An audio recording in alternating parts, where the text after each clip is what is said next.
Yep, Stream's got stuff coming through. So that's a start. That's a start. Oh yeah, Restream's got stuff coming through. That's a start. That's a start. And YouTube, Twitch. Who's going to be there first? Stuff coming through. Yep, Twitch is working. Stuff coming through. YouTube's working. Excellent. We're working across the board. How is this happening? I don't know.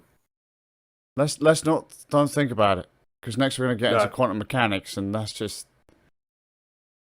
It all comes down to quantum mechanics eventually. No, well, don't say that to YouTube or Discord or Twitch or Restream, because everything's It all works. It all works by quantum mechanics. It all works. That's all you need to know. Don't ask how, just know that it does. Yes. It's starting to get very religious, you know that. Don't ask how, just know that it does. That's fine. Do you know the Suffolk Ram? Skazius? Well, to episode 165 of the Van Nerds of Podcast. Oh my god. 160? Wait, 165? 165, I think. How did we... Are you sure? It's something like that. Are we going forward in time or back in time? No, we're definitely going forward in time. But are you sure? Rate. Yes. You really sure? It just works? Yes. It just works. Excellent. Yes. So... Who knew that Apple invented quantum mechanics? Well, to be fair, technically they didn't, but they'll probably claim it the iQuantum, and and they're going to charge a small fortune for it. So wait, but it's very simple though. It's very straightforward quantum mechanics. It's user-friendly quantum mechanics. There's only one equation, and that's it. But I thought that quantum mechanics was free and open source. Nah, mate. This is iQuantum. It's fine for the first couple of years, and quantum mechanics gradually slows down and down and down unless you update it. And then you're like, oh no, I'm going to have to buy the new model. Yeah. iQuantum Nano. iQuantum Nano, yes. Yes. The Quantum Pod. When are we going to get the classic model? What about the Quantum Touch? Oh, Quantum Touch. As two particles never will. So, how you been, Skaz? Not too bad, mate. Not too bad. A bit hectic. Just want you to know, dude, the fans on my PC work now. They're not annoying and clicky. I'm so happy, but it was a nightmare to fix. How are you? Not too bad. I can give you a rat update. Remember 2 weeks ago we discussed rats. So, I bought the humane rat trap. Yes. Hasn't worked at all. As I suspected it wouldn't. Yeah, right. Okay, so what's the next plan? So I can't use poison. No. That's because of dogs. Fair enough. She doesn't like the idea of the rat traps that electrocute them. And the CO2 traps are a little bit violent. So we've gone for Plan C. Oh, mate! So for the audio viewers, Ram has just gone and pulled out his airsoft sniper rifle. No, this is a proper air rifle. Oh crap! You've actually pulled out a big boy. You bought a big boy just for. It's only to kill the rat. It's not to have fun on the farm shooting random cans. It's only to kill the rat. But yeah, the airsoft rifle won't do anything. This is a 177 semi-automatic 10-round magazine air rifle. He says the airsoft won't do anything, but I've seen an airsoft rifle shoot through cans, and I've been shot with one of those through bike armor. Yeah. Not once either. I emptied a whole 600-round high-cut magazine on your bike armor. He did. And then at one point... We were going to see if it worked. And what was the scientific result of that survey? Ow. Yeah. The scientific result is... If it doesn't hit the bike armor and shoots you in the neck, it kind of hurts. It does. So I decided to channel my inner American redneck, and I bought a rifle, as you do. Good job, man. Obviously, I can't go to school shooting with it. But I was going to say, in the UK, you probably had to fill out so much paperwork to get that. I had to take some ID. Oh, mate. Well, there you go. That means I can't have one. In America, you can probably buy these at 5 years old, can't you? No, they give them to you. Yeah. Here you go, kids. First day of school, have your rifle. That's your citizenship right there. It's part of your citizenship. It's included. You were born in this country. You get And you get a pew pew stick. Yes. But for anyone who's interested, it's a Ruger 1022 replica CO2 powered 177. And there you go. Anyone who's interested, the scope is aftermarket. The scope is for my airsoft sniper rifle. You cannibalized your airsoft sniper rifle. It's a good scope. I hate to say it, man, but I'm a bit disappointed. You should have just got another scope. Yeah, but it's a good scope. The rifle itself was £200 to kill a rat. It is an expensive I could have caught that rat in like 20 minutes. Yes, but they wouldn't have a rifle at the end of it. No, you have a point. Well, I mean, you can still have the rifle, and I can catch myself a pet rat. Yeah, can I shoot you with the rifle? Yeah, of course you can. Good. I mean, I've lost all feeling since then. Shall we see if your bike armor can stop a 177 lead shot bullet?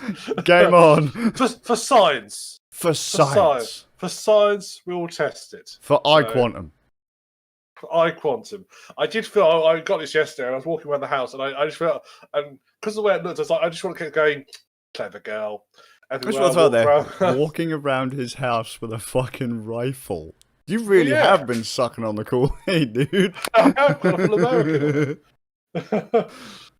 I have been a bit cautious because I do live in a residential area, so I've been hiding it. Oh no. Do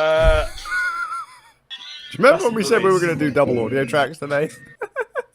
Just bear with me 1 second. Mm-hmm. I shall return shortly, very shortly. Ram will return very shortly. I can't speak today. Don't worry about it. I also can't monitor the chat. That's entirely on Ram. So if anyone is saying anything right now, hi. I can't believe he's gone American, mate. Did Ram mention having a rat the other week? Did he? He might have done. I'm not entirely sure he did. Last time I remember talking about rats with Ram, that was at his place of work. Seriously though, or was it the other place of work? I don't know, but there were rats. I could have caught those little fuckers. They're cute. I catch mice on a near daily. It's great. I have done. Just not recently. They've learned. They're cute though. So now I take photographs of them instead. Do you think we should text Ram? I think we should. I don't think we should. Games we've been playing? None. Stuff we're looking forward to. Got carpet being laid. It's coming next week. I've got a corona vaccine coming up. Might be full of bleach. Might be as bad as the Americans say it is. But that's alright, because it's the American vaccine and, well, if it does kill me off or significantly reduce my lifespan, I won't have to listen to people whine about it anymore. Good times. Interesting things on telly? None. It's the telly. Weird news. We're all still alive.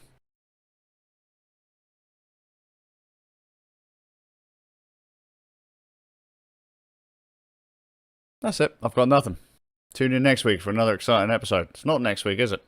Tune in a fortnight for another exciting episode of Rand Nerds, episode 166 or 165.5. This isn't really the end of the episode. I'm just being a dick. He said he'd be back. Can't leave a guy like this.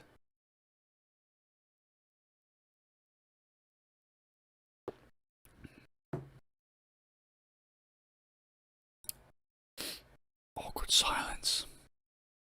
It's almost like you're on a date with me, isn't it? So awkward this silence is. Because you realised I'm a moron. If you've listened to more than 2 episodes of this podcast, you'd have realised that. I wonder if Dev's in the chat. Bye-bye? No. Hello.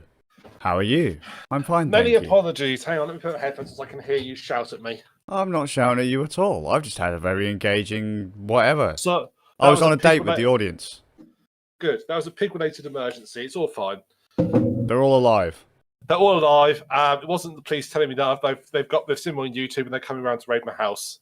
Oh, mate, I thought you were going to be swatted. That'd have been great. I didn't even think of making a swatting joke, you know.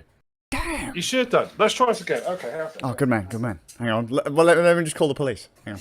Yeah. One sec. Yeah, if those pigs come in here, mate, I'm having them. In it, mate. Come in. I can just like. So I remember I've been in a Zoom call with Ram before when the Rozzers actually stopped him. It was great. Yes, if you the have Rozzers kicked down the door right now and pinned Ram to the floor, I'd be cheering. People are going to get a wrong impression about me. But it is totally true. I have been in a Zoom call and the police did turn up and they did interview me. Yeah, they wanted to make sure. They wanted to make sure. They wanted to make sure I wasn't a terrorist. You know, you do a show every 2 weeks with someone like me. Last time I had to deal with the police. Last time I had to deal with the police was when I got called out on that podcast. Oh yeah. Yeah, and that had nothing to do with me. No. See, what's going on? The world's gone completely. It's just gone wrong. Everybody gets done with the police except you. Mate, don't say it's that. Profiling is what it is. You're right. You're right. They're like, we can't keep judging that poor Witten Estate kid, that poor council lad.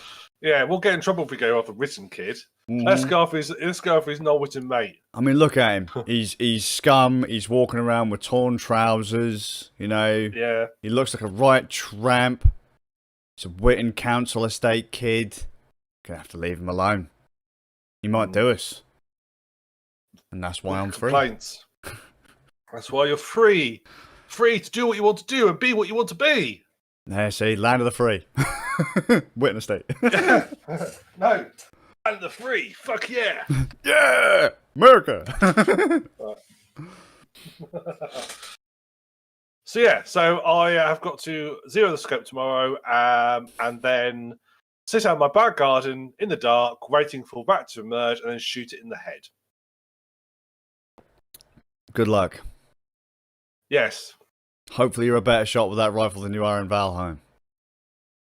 Hey, I was pretty good shot of Valheim, I'll have you know. I was getting deer at quite a long range in Valheim. I just want to throw out there, just as a spoiler for the next episode of Valheim. I'm letting you know in advance, Ram. I have a bow and arrow. Congrats. I do. Oh, good. And I'm pretty fucking good with it. So game on. Yes, good. The drop-off ain't half as bad as you lot said it was. It's pretty. You do have to aim high for your target. It's not great. Oh yeah, it's but definitely worse. It's definitely worse than a bow would be. It's easy to figure out though. Well, yeah, you've got to adjust for it. Yeah, not much. Once you get your eye in, it's easy. Yeah, like second shot. Yeah, but it's fun. We'll see. We'll see. We'll see. We'll see. We'll see. We'll see. So, Gaz, what have you been up to? Honestly, not a great amount, as I say. Shy of fixing my PC, but now the fact that my PC's silent, I'm going to be dismantling it on Tuesday. So after we do games night, I have to pull the whole thing to bits. Because everything in this room is being moved. I might be able to postpone that for a week. But that's great. I fixed my PC and then it's going to go away. So this is a PC you spent a lot of money and got sent back about 2-3 times and had a fight with her for. Yeah, it's great, isn't it? Yeah, technology. Can I just say to the listeners, I built my last PC myself. I didn't go for a company, and it's worked fine. It's fantastic, isn't it? It's yeah. Absolutely fantastic. I'll tell you now, though, right? I didn't pay professionals to do it. Last repairs, right? I did those. Fucking work a treat, mate. Work a treat. It's got new fans in it. Fucking completely redid all the RGB. Completely redid all the cable management. Me. Guess what? It works great. Yeah. And, oh, mate. What kind of world do we live in when your monitor needs a firmware update to not be shit? I'm not kidding. Okay, so right, this is what I've done. If you want to know, what games have I been playing? Skaz has been playing the Gigabyte Aorus firmware updater. What, mate? Yeah, I know. It's fantastic, right? So I've got this really sexy 165 hertz screen, right? What I love the screen, right? It's curved, sRGB profiles on it and everything. It looks beautiful. It's brilliant. But if you have it set to anything other than sRGB, right, which is really quite washed out in the grand scheme of things, which makes it really difficult to tell how other people are viewing your images, right? Because obviously they're not going to be viewing it on a monitor calibrated for sRGB. They're going to have like a standard color profile, so it's going to be more contrasty, more saturated and all that kind of stuff, right? So if I make these adjustments on this screen and can't realistically change it to another profile, I can't really tell how other people can see it. Right, anyways, the thing is, if you change it to another profile, if an image is dark, it sometimes turns up or turns down the backlight. I know, and if I'm playing a game, right, and I go into a dark room, sometimes it decides it's going to go pitch black. And I'm like, hey, I can't see a fucking thing. Or, hey, it's now too bright. So the whole point of doing that gamma adjustment at the start was complete and utter bollocks. I was saying, is this your excuse for constantly drilling through floors in Deep Rock Galactic? Yes, it is now. Because I couldn't fucking see. Well, that's the trick. So if you put it onto sRGB, it disables that feature. Right? But any other color, like any other profile, standard. That does it. RTS. That does it. FPS. That does it. What about the movie mode scares? That does it too. So it just automatically adjusts the brightness based on what it thinks you want. And it's fucking annoying. Just give me a constant level. Oh, yeah. And then you know what? Now I thought, hang on a minute. I wonder. And I had a looky-loo. And there was a firmware update. There had been a couple of firmware updates. The monitor firmware didn't even appear on the site at all. My one, I mean. And I was like, oh, weird. Doesn't follow the same naming schemes. What's going on here? So I download a firmware. And I install it. And it makes my monitor a normal ass fucking monitor when it doesn't adjust the brightness based on what's on the screen. So now I can use standard color profiles, not just sRGB all the time. Wonderful. So that's what I've been doing. What a wonderful world we live in, where you need to download firmware updates for a fucking screen. I can beat that. Wait, what? Go on. I'm excited now. Go on. A couple of years ago, we had an issue. We had some power. We sold power tools. And they had batteries, and the batteries kept dying very quickly. After like 6 months, they kept dying. I had to do a recall on them, and they had to update the firmware of the batteries management system so for the power tools, so they didn't die after 6 months. Wow. So they took these batteries back and reprogrammed them. Wow. In the world we live in, that batteries have firmware. You say that actually. You know my old drone? Yes. Right? So I had a couple of batteries go bad on that thing. And they're like, oh yeah, don't worry about it. You can buy these third-party batteries. The trouble is, right, the third-party batteries didn't always have the correct firmware to match up with the actual drone. So sometimes the batteries would fail, misreport their levels, and the drones would just drop out of the sky. We wouldn't come home. It just would go, oh mate, I'm where I need to be. Good night. And then whee. And that was gone. It would just fall out of the sky. It's like, hey, look at the battery meter. I've still got another 5 minutes of flight time. Let's set it to come home. Oh, look. It's decided to go to sleep. 500 feet up. Goodbye, drone.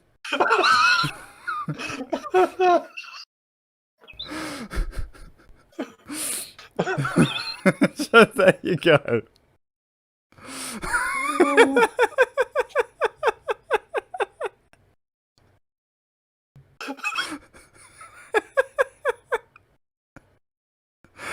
And then just imagine there's some poor bastard's walking down the street, and the next thing you hear is this thud, and there's like, bosh, mate, fucking wrecked by a drone. Thank thank goodness it's pedestrian Bromo Jones 4. Thanks, mate. Just pull the little landing foot out of the back of the head. Oh, mate, my GoPro's still recording. Oh no, there's blood all over it. I'm going to wash that off. It's not in the waterproof housing, mate. What you doing? I'm just Just flying level. I was going. It happens. It's like, oh, look, we still got time. No, hey, we haven't. I've just thought of the new sport. You get your drone.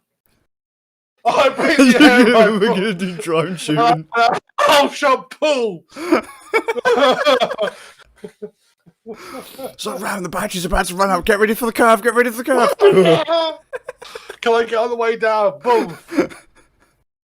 And you know when you get a real good shot when you hit the lithium bar battery itself. It explodes in midair. Good times. Guys, we're being silly. We need to go on to sensible things. Yes, games you've been playing. Games you've been playing. Oh. Hang on, I just need to sound my nerves. Hang on. Mate, are you sure that cider doesn't need a firmware update? It might do, yes. Well, it's an Apple product, isn't it?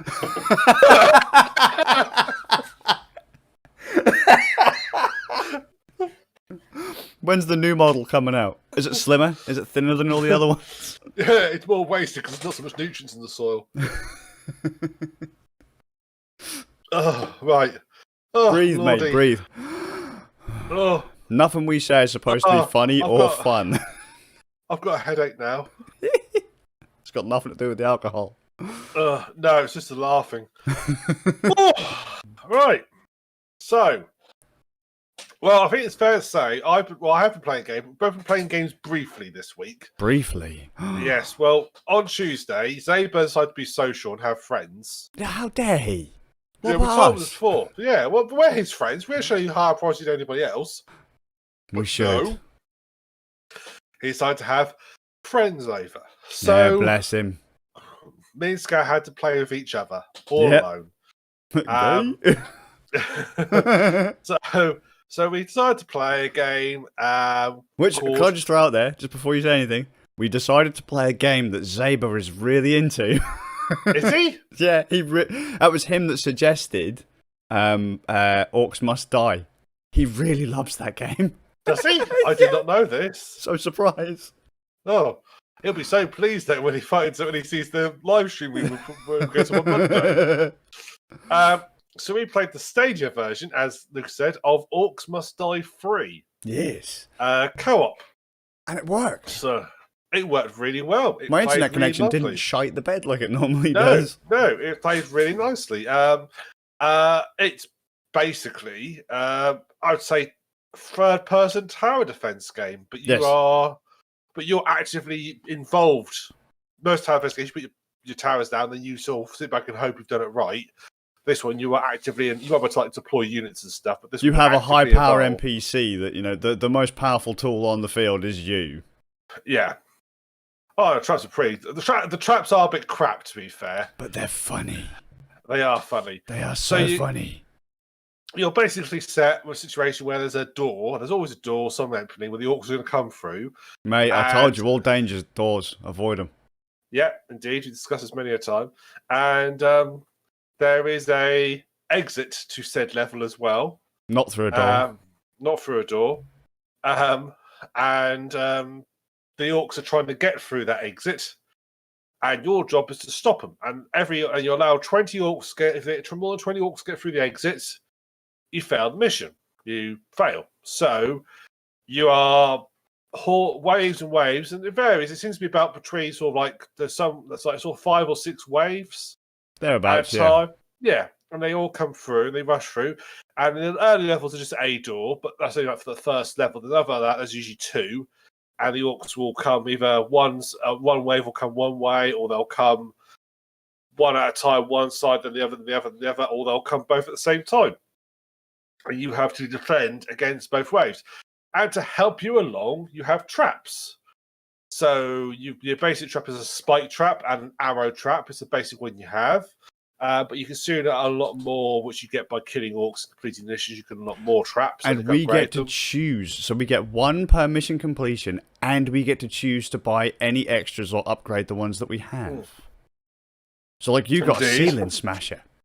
Yes, I like my ceiling smasher. I've got a flamey floor pit majig. You have, and a tar pit as well. I do. Yeah, and you can lay them out sort of where obviously, like, you have like floor ones go on flat ground, wall ones go on walls, and ceiling ones go on ceilings. Yes, they do. Oh man, it's very self-explanatory. And you lay them out, and you basically have tools. And the orcs aren't just, you've got like basic light orcs. You've got orcs you've got like kobolds who are really fast. Now they'll actually fasten your traps and spring, so you can like bypass the spike traps. They get caught up by the flame traps, and they're real. So yeah, it's a really fun. So it's our first on Tuesday. It's basically family friendly Vermintide. Yeah, it's really neat. It's goofy, cartoony. But man, when the action gets really heated up, like you're sat on the edge of your seat and you're like, as you find yourself getting pushed back, you're gradually getting pushed back. Yep. You don't realise you're doing it until like, oh shit, we're nearly back at like the main gate. We're nearly back at the rift. We're getting pushed right back. Because when they swarm you, my God, they swarm you. I might start with maybe 5, 6, 7 enemies, and I can sort them out easy. And then all of a sudden, say maybe 20 enemies come through the door, and you're like, I'm not set up for this. Because obviously, as a trap springs, it's got a cooldown on it. So we have to wait for the next time that it comes up, and it's just like, all these enemies are getting past. And because you've got limited currency to put down the traps, because they all cost money. Yes, they do. Oh, yes, that's very true. Yeah, they do cost money, and the more powerful, just really expensive. And it's very.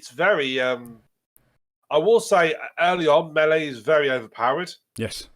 I mean, we basically both got melee. We were like literally at the spawn point. There's like a little like force field that you can't go through. The orcs can. Sort of like where the orcs spawn in, come into the map, and we were killing before they got to the force field. It was fantastic. It was like melee's a little bit overpowered in this. Also, it's earlier levels, so presumably that they'll get harder and harder. There's 18 levels, I think, total. We got about a quarter, halfway. Yeah, but I think we got to about level 7, something like that. We got to. Yeah. But yeah, it was really fun, really fast. It's a little burst of space. Each level doesn't take very long. It's goofy. It's funny. You can just do a little dance at the end when they complete the race to get victory. Replayability is pretty cool too, because you get a star rating at the end, don't you, based on how many traps you put down. By the way, we should mention that you get your currency back as you kill enemies. Yes. So you can actually earn more money. So you get a kind of a setup phase where you can actually set down all your traps, and you can actually set down traps during the mission as well, if I remember correctly. So yes, I think you can burn through all your currency in the initial setup phase, and then as you're actually taking out enemies through the waves, you can then go, I've now got enough to put a spike trap here, and I'm seeing that enemies are all coming through here. Bam! I'll put a trap down here. You can adjust on the fly as you go. Yeah.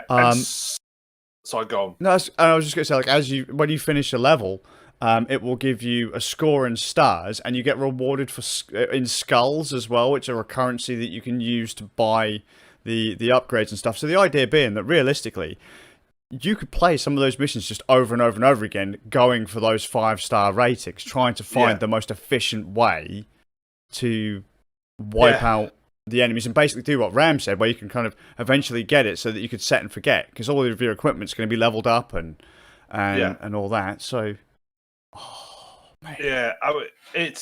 And sometimes you unleash the hordes you choose when the orcs start to attack. Sometimes you don't get a choice. You just get given a warning, like 10 seconds, the next wave's going to be here, deal with it. Yep. But sometimes, and there are like, the traps are quite varied. Just some are like sort of, there's They are. It's got spike traps. You've got like swords. You've got flames. You've got barricades as well, which it seems to be. If you put barricades up, the orcs won't go that way. If they've got an alternative path, they'll only break the barricades. They've got no choice. Because early on we were up against. We had a level we had to fight those. The level of the staircase is probably the hardest one we played. Yes. So you're like bottom of stairs, and all these orcs with ogres come through, and they'll rush upstairs. We thought we'd be clear. We put barricades in front of both stairs, and the ogres basically came through here once and broke. I was going to say that was a very expensive mistake. That was. But they only went that once they broke through one side, they didn't go up the other. They ignored the other side to go up that one side. I do wonder actually if we could have done that level again. If we'd have set the barricades at the top of the stairs, if they'd have gone to the top and gone back down, because did you notice when we set up the barricades that some of the enemies went a bit daft and started kind of bouncing off the walls because they couldn't figure out where to path? I honestly didn't notice that because I noticed when you start the mission, you get like a little ghost. Yeah. Set of orcs that sort of shows you the path they're going to take, and as soon as you put the barricades up, the ghost path changed. So I suspect it path fires before you even start. Sure. But yeah, it'd be an interesting experiment to see what would happen. I suspect they'll just break their way through. But we certainly it's experiments. That was by far the toughest one. We having to sort of like. We almost lost that one. We almost did. I think we had two lives left. We killed the last ogre. I was you were like hacker session. I was using sort of trying to headshot the ogres. I was trying to put the health down. I don't know if occasional damage does anything. It feels like it does, but I don't know if it does. No, it doesn't help for my character because I had a blunderbuss, so I mean I couldn't accurately headshot anything even if I wanted to because the target in Reticule on is huge. So you're a couple of like sort of teenagers. I would say so, late teens. Now, I should say I've never actually played the first game, so I don't know. Like, nor have I. So I don't know if they're obviously new characters. Because the game does establish, oh hey, here's a character that used to be about and isn't there now, and this is the character that's training these new characters. She was around too, but she used to be a bad guy. Now these, as you say, these two teenagers are doing it. It's like I don't understand any of the story that came before it. Not that it really seems to matter all that much, but no, it doesn't. It's kill loads of orcs. Yeah. No, I'm assuming that the two, because there's a point where they go for this like war scenario where you are fighting.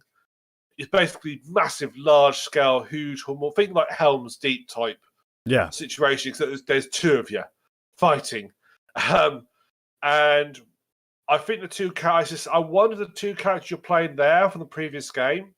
It feels like they are. I might be completely wrong on that, but I suspect they're from the previous games, possibly. Could be. No, I played Orcs Must Die 2 or 1 or 2. Did we actually know what platforms they came out on? Because I'm sure that Orcs Must Die was just a console game, wasn't it? It was Orcs Must Die was definitely on PC. I'm sure. Was it? Orcs Must Die 3 is a Stadia exclusive. Is it?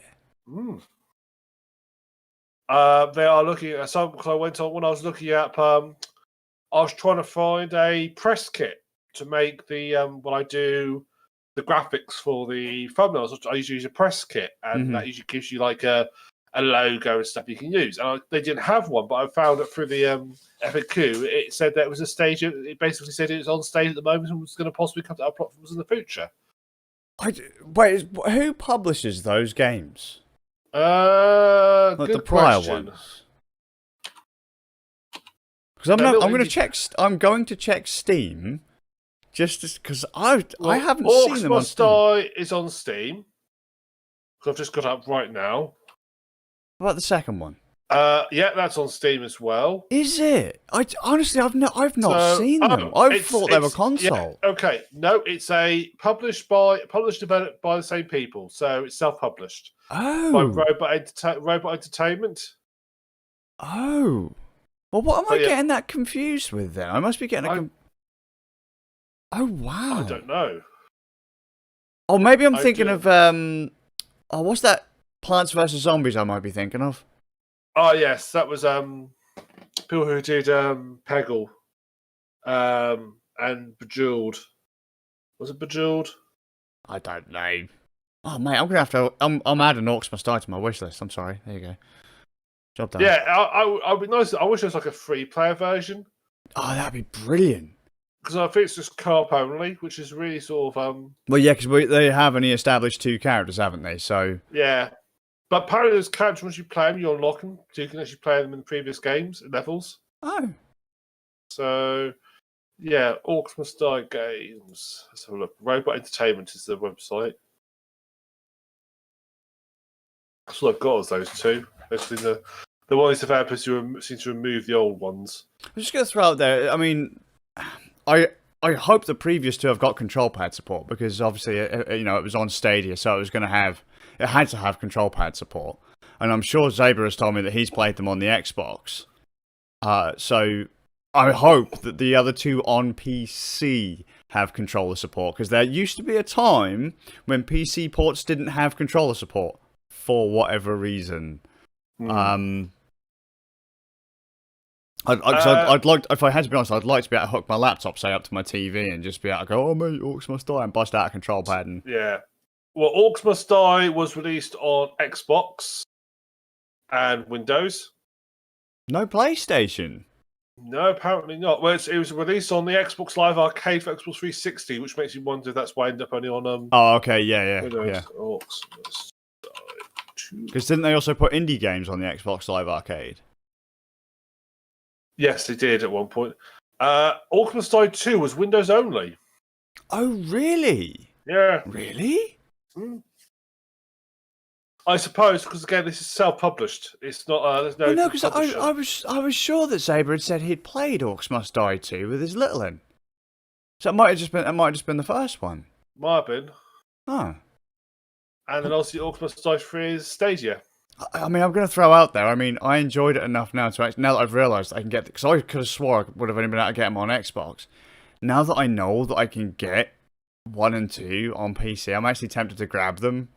I mean, just I want to know what happened in the story. I know the story isn't super compelling, but no, the story is Saturday morning cartoon. Yeah, but I want to know. I want to know who these other characters are.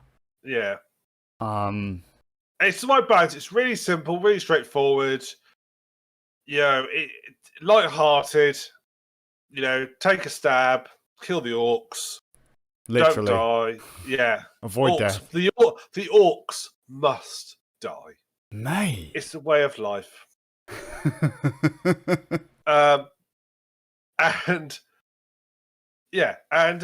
You unlock stuff. It feels strange. It's simple unlock mechanics. Do you know what it does feel like, those guys? It feels like a mobile game. Yes. Do you know what I mean? Yes, it does. It's not, but it feels like a mobile game the way you complete and unlock stuff. Yes, very much. But really, so if you've got Stadia and you've got a mate, it's definitely a game which I think is going to be a lot funner with 2 people rather than 1. Yeah, I agree, and it works really well. So many people are still saying Stadia's dead. You gotta give it a chance. Don't listen to the shit you hear online. Give it a go. Don't just follow the crowd. Give it a go. Just get like a 1-month free trial to Stadia Pro and give it a go. Well, as we know, guys, Stadia's now got big enough. It's actually now got a search feature. I know. It's made by Google and it's finally got a search bar. It's because they've now got more than 9 games on there. So just. Yeah, that's the threshold. Once you get double figures, you need a search feature. So that's what they've done. I will say they've actually got some pretty good titles on Stadia now. Oh, they have. I mean, Stadia's good value. Stadia Pro is actually good value for money. Yep. Which segues nicely. So, Skaz and Zabe have been badgering me to get Xbox. Well, I say badgering me. They said to me, "Hey, you should get Microsoft Xbox Live Windows shitty thingy bob, whatever it's called." We all moved to Windows 10. So, I've avoided Windows 10 for the longest time. I had a laptop with Windows 10 on it, but I never used the Windows 10 store. And then Sea of Thieves came out. I really liked the look of Sea of Thieves. I avoided it because it was on Xbox and Windows 10's Microsoft store exclusively. I'm like, look, I'm not signing up with a Microsoft account on my PC, and I never use my Xbox. But that itch just kept getting me, so I had to scratch it. I had to. And I was like, well, I've already got a Microsoft account, so I might as well just sign in on my PC too, and then I can play Sea of Thieves on my PC. Then Microsoft, they had this magic thing on the console called Game Pass, where you pay a subscription every month, and they give you access to 100 games. Now, these games do change from time to time, but all first-party Microsoft games stay on that list. Let's say, for example, there's a new Halo game coming out next week. If you've got Game Pass Ultimate, you've got that game. They just give you their first-party games, like, in a heartbeat, right there. So they then extended that into Game Pass Ultimate or Xbox Ultimate or whatever it was. Where neither of us can remember what it's actually called. Where they combined... It's called Ultimate. They combined Xbox Live's subscription, so Xbox Live Gold, with Game Pass and made Game Pass Ultimate. So you had both under one fee.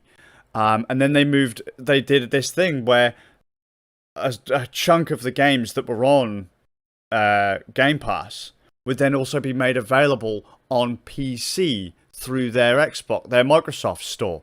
So you could, because they have crossplay on a lot of these games, don't they? They then made it so that, hey yo, if you've got Ultimate and a Windows PC, bam, have access to however many games we have under the Game Pass banner on PC as part of that subscription. So, RAM, go for it.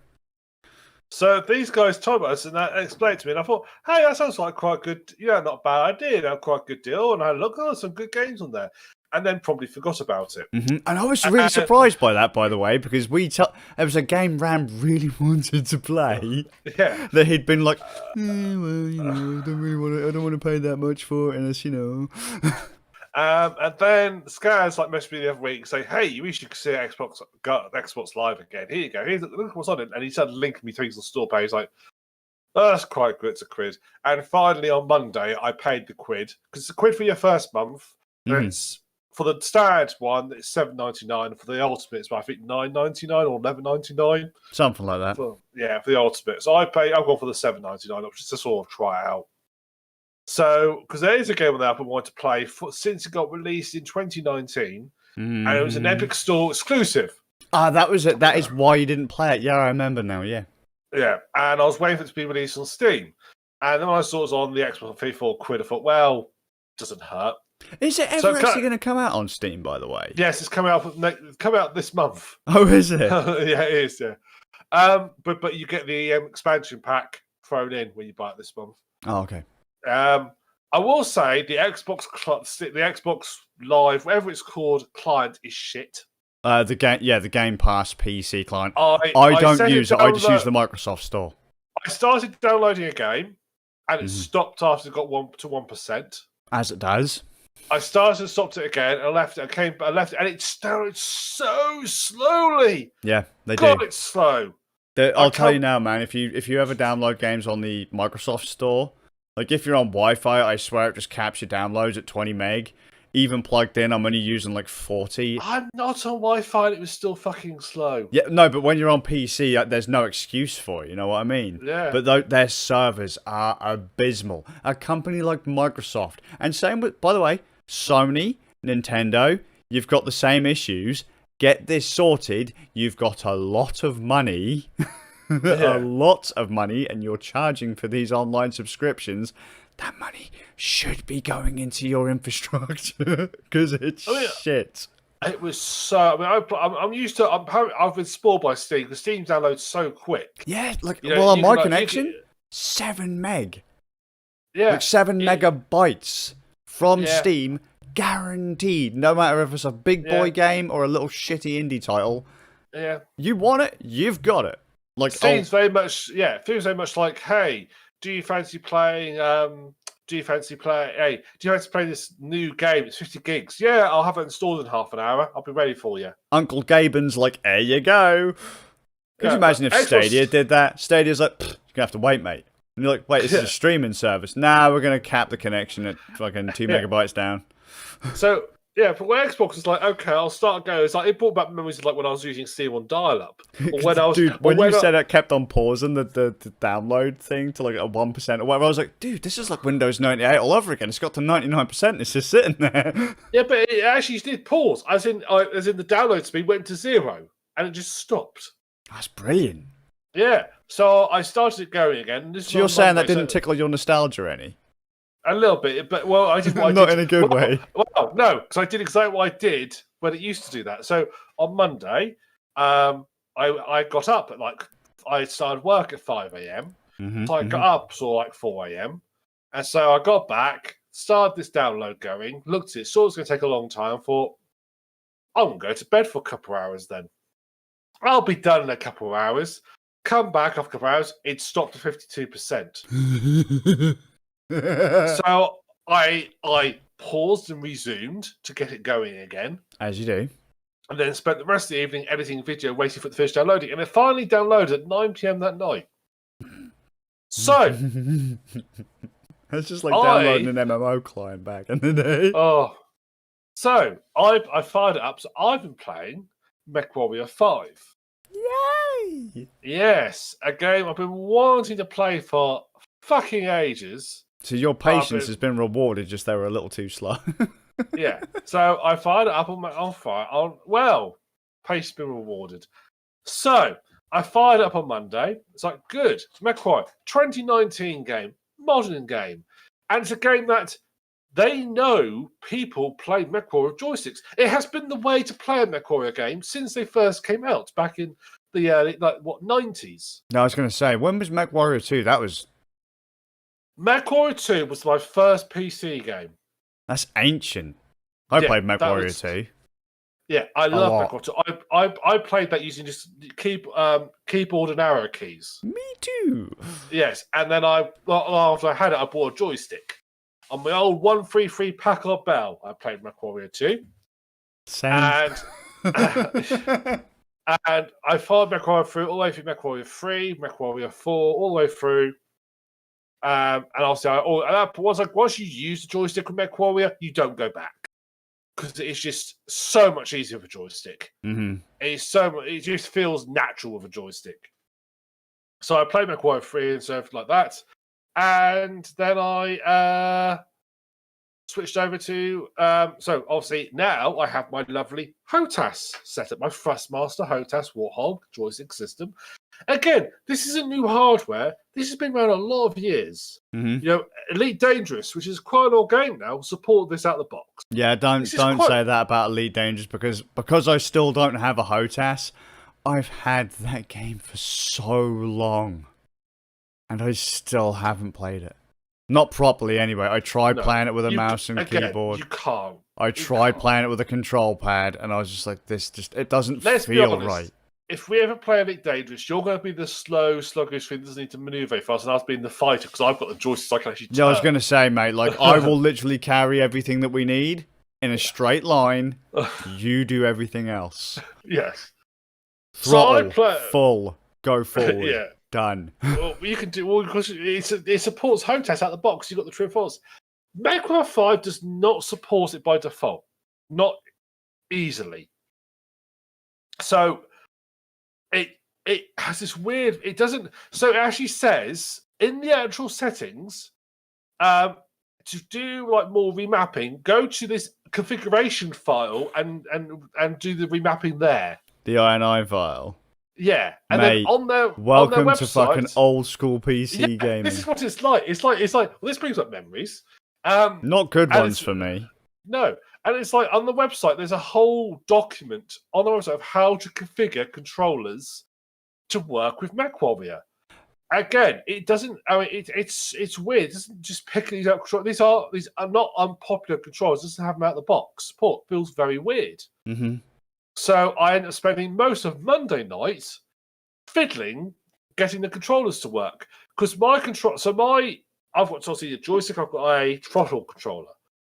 My throttle has effectively got 32 buttons on it, or 38 buttons on it, I think it's got. MechWarrior supports up to 20. So you have to fiddle with it to make it support more. And by default, it doesn't map all of them. It has to map. You have to fiddle with it to get mappings for these other ones. You basically get a file which shows you all the mappings it's picked up. Sure. And you have to and you're editing INI files. You're putting in lines of code to get it to work to read these. Well, lines of script rather than code to get it to unlock these. Once it does, they pick up. Once it works, it recognizes them at that point. But you have to tell it to recognize them. And then you can go into your normal settings, and you can then use the old push configure and so forth, and configure and all what have you.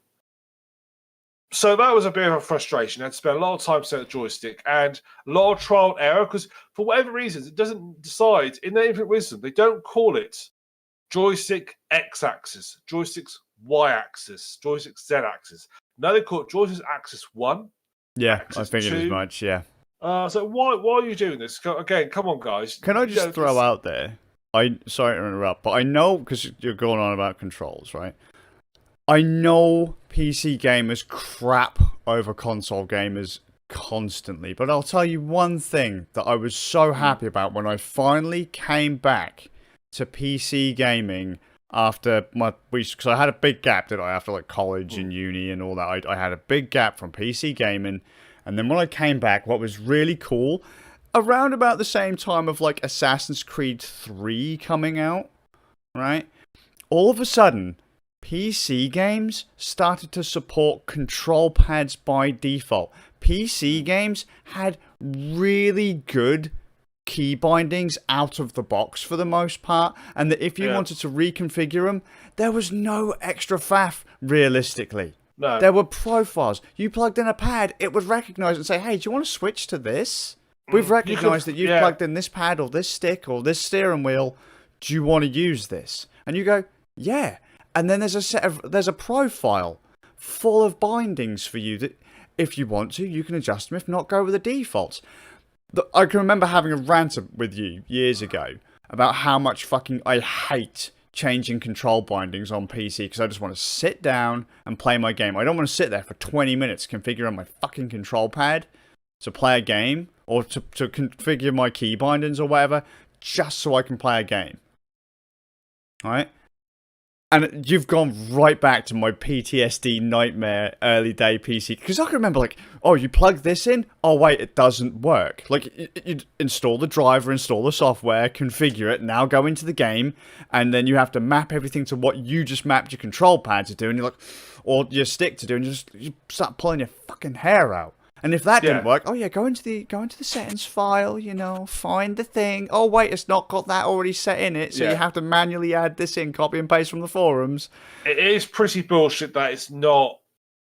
These aren't unpopular sticks. Mm-hmm. They should support that out of the box. It should be supported there already. You should recognise it without really any faffing. And the fact they point you to go to a configuration file to edit it is frankly bullshit. It's inexcusable these days, realistically. It is. They interesting say they do support controller. That has got. I was about to say, does it have? I bet you it's got like 360 and PlayStation 4 pad bindings. Well, I'm not surprised about because to be fair, ever since sort of Xbox 360 came out, when they've actually made USB controls plug and play, very simple. The old XNA Game Studio, which you could use to develop PC games and Xbox games. That was all supported by default, built in. Yeah. So it was very easy to add controller support. Very easy. So that's why games will pick up because it's so easy to do. And even now, it's really easy to put controller support in. Oh, yeah, for sure. So easy. So it's not a big deal anymore. But I remember having to spend anywhere much time faffing around configuring previous game systems to make this work. So a lot of faff around with that. Got it sorted. Got it working. Got the side connection on move about. Walk forward. I got so I actually managed to do the tutorial. But before I got to the tutorial, second problem I encountered. So I load up, and so you can walk. Unlike in previous Mechanical games, you can walk around as a person. So you basically your base is a big dropship that you can walk around, and you can stare at your lovely mech and go, hey, it's my mech over there, and hey, you can talk to your engineer and have a wander around the spaceship and so forth. Awesome. And there's a whole section like human controls and your default wall stick controls, forward, back, jump, run. That's Okay, very straightforward. That's all you need. So I load up. I start playing as a human, and well, you're human all the time, obviously, but I'm playing as human controls. Sure, I get you. And I try and move forwards. WASD's not working. I can look around the mouse, but WASD doesn't work. Let's remap the bindings to your stick. Well, no, because I went through the stick and joystick. Nope, no bindings assigned. Nothing assigned to anything. What? Yeah. So, hang on, what's going on here? Check through the controller. Nothing assigned. Good, but the keyboard assigned. This is weird. So, just out of curiosity, I take the throttle, push the throttle forwards. I start walking forwards. Yeah, that's what I thought. So basically, your stick, what I meant to say was your HOTAS has hijacked. It's just been remapped to key controls. Yeah, it doesn't need to be, but it's just done it. It's just and I've searched for the configuration file to try and find where it's doing this, but it's not there. I can't. So are you still having to use when you're in the HUD worlds and stuff? Are you still having to control your human with your HOTAS? That's bullshit, dude. I'm having to use a joystick and a HOTAS to steer myself around the ship. So it's really not configured for HOTAS at all. Like as a jerry-rig solution, that really is a hack job. It should be completely ignoring the HOTAS at that stage. It should be not letting any input. But for some reason, they've accepted input. Or it should be a case of if you press a keyboard, it should go, oh, you press a keyboard, I'm going to ignore HOTAS. Yeah, like universal UI switch and a controller switch, like on everything else. Yeah, so that took a while. I mean, it's not that hard. Of course not, but it's not something you should have to do. No, but the trouble is, the throttle with the play, they haven't configured it so that in a mech, the throttle has a 0 point where you can stop and you won't move forward or backwards. It doesn't do that with your person. So because the throttles are so sensitive, you can never get quite 0. So you're either constantly walking forward into a table or walking backwards slowly. So when you're talking to I want to see a playthrough of this, Ram. This would be great. When you're talking to other characters, there's a character who's staying behind this table, so I'm just all constantly walking table. Just got to get his coffee. Hey, buddy! I'm gradually walking left or right, sideways, because I can't go forward, so I'm gradually going sideways on the table. The Suffolk Ram, he's always so busy, he never seems to stop. He's always going somewhere. No. Laying in bed with his little legs moving. Yeah.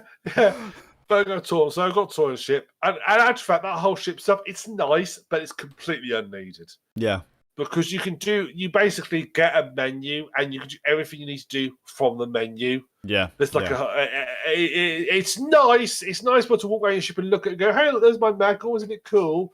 But it's completely unnecessary. I'm trying to think of a couple of the mech games that I've played that have done that outside of. Oh crap! What was that one that I played on Switch? Daemon X Machina. That one lets you do the whole human control thing, so almost beat the end boss as a human.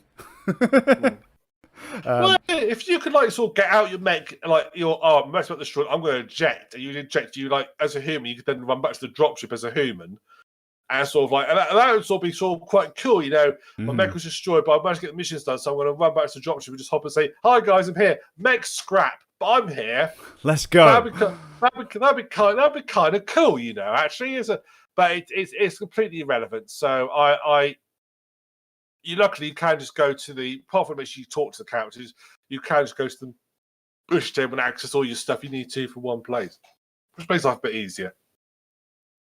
So that was annoyance 2. That was annoyance number 2.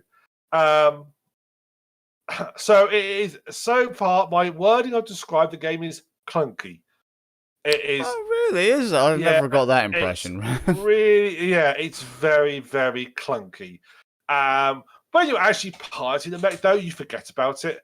When you actually sort of you're using the throttles, that you're sort of constantly adjusting your spin and spinning around and changing and acting and aiming and so forth. It feels really good.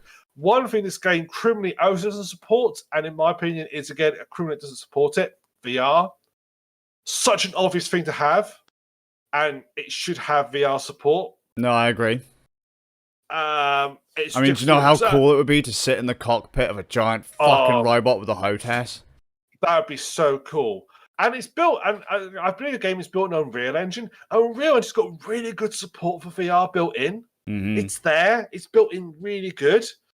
Because I've got an Unreal Engine, and I can build a VR game tomorrow.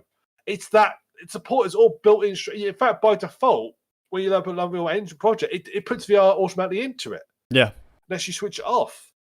So it seems cool. I mean, I say, and if VR can add so much to the game, sort of looking at if the sort of like HUD sort of tracked your view, so you can look out the side, sort of. Well, I mean, think of it this way.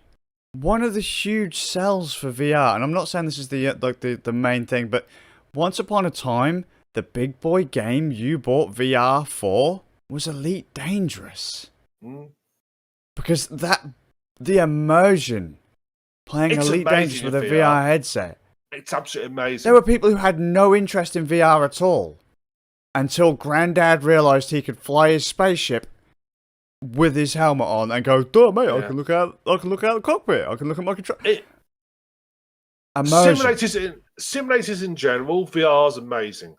So I was playing DCS. Well, in fact, I streamed a little bit of it last year, very briefly, in VR. It's a flight simulator, and you could put your VR headset on, you'll fly in VR, and that's amazing, absolutely incredible. Be able to look around your cockpit, look over your shoulder. In a game, that would be incredible. I would orgasm if they had VR supporting it. I regret saying that now. No, you don't, because I agree with you, mate, because MechWarrior is as close to giant robot simulation as you're ever going to get. The only other game I can think of even remotely close to MechWarrior when it comes to how a mech feels, like to be like an actual physical object, is probably Gun Griffin on Sega Saturn. The suits are slow, they're heavy, but they are giant walking battle tanks. It's not like Zone of the Enders, or in some cases like Armored Core, where you're moving around a map really, really quickly. Or what was that other one? The arcade arena shooter one. Hawken. I played that one quite a bit as well.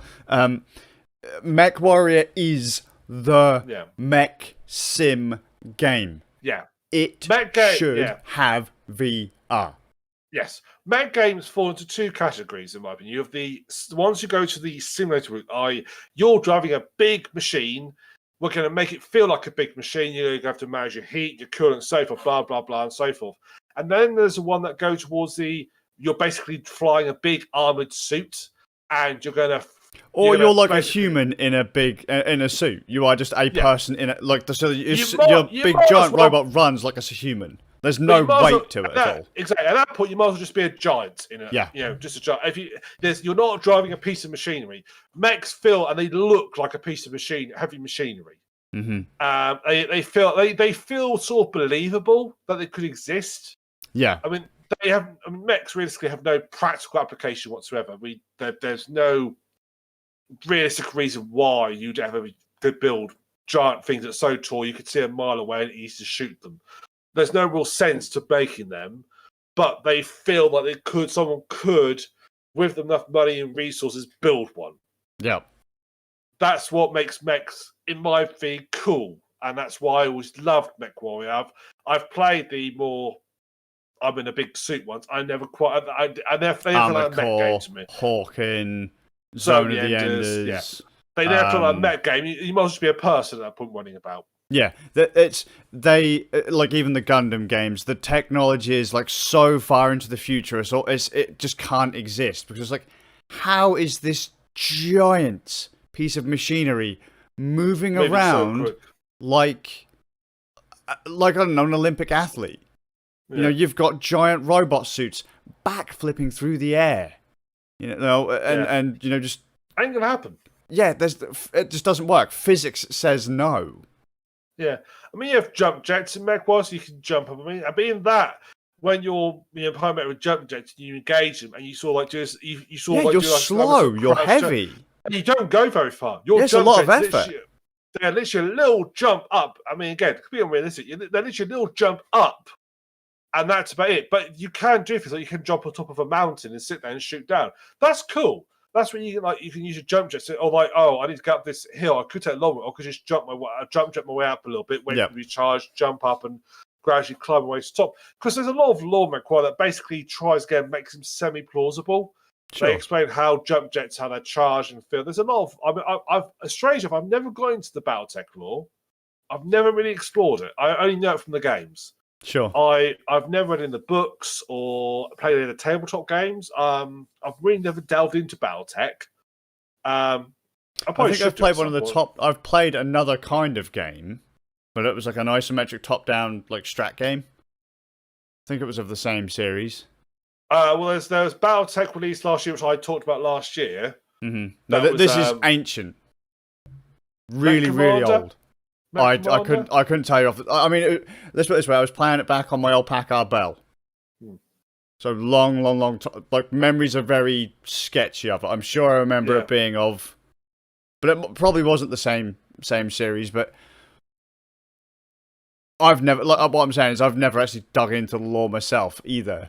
No. It's just literally been play MechWarrior, have at it. Yeah. This game plays very the part of the actual game in-game part. The sort of campaign side of it plays so close to BattleTech, which I played last year, right down to the fact that you are a mercenary company. You look for jobs, you take jobs on. You can negotiate, which you can do in BattleTech. You can gain faction reputations. You get salvage rights and so forth. It's almost like the BattleTech system put straight into this game and treated to make it work. Except rather than being a turn-based game, strategy game, you are in control of your mechs and you're moving around. It's great. Another bug. This one took me a while to figure out. So I got through the tutorial. Short ends where your dad gets killed. Spoiler alert. The graphics in it are in-game are quite good, but there's a bit though where the mechs are they're mechs. You're basically on a train mission with your dad. And and then also you realize you're being attacked by some other mercenaries, and your dad says, like, you run, I'll deal with them, I'll hold them off. And he talks. And the talking bit is they just cut to a camera looking at the outside of the mech towards the cockpit and just hearing the voice. And it feels so cheesy and so like PS2. Like, we can't be bothered to animate anybody. Sure. Yeah, the winners are going to be opaque. You can't see through them. We're not going to be able to animate. We're just going to talk, just bouncing back and forth. It feels very, very old, actually. That was a bit cheesy and a bit weird. But yeah, other than that, it plays. It plays in game. It actually plays quite well. But here's the bug I had to deal with. So I complete the tutorial. Dad gets killed. Get a ship. Blah blah blah. Go to my first mission. My mech's heavily damaged. I'm going to put in this little shitty little mech to basically just play around with to get used to controls.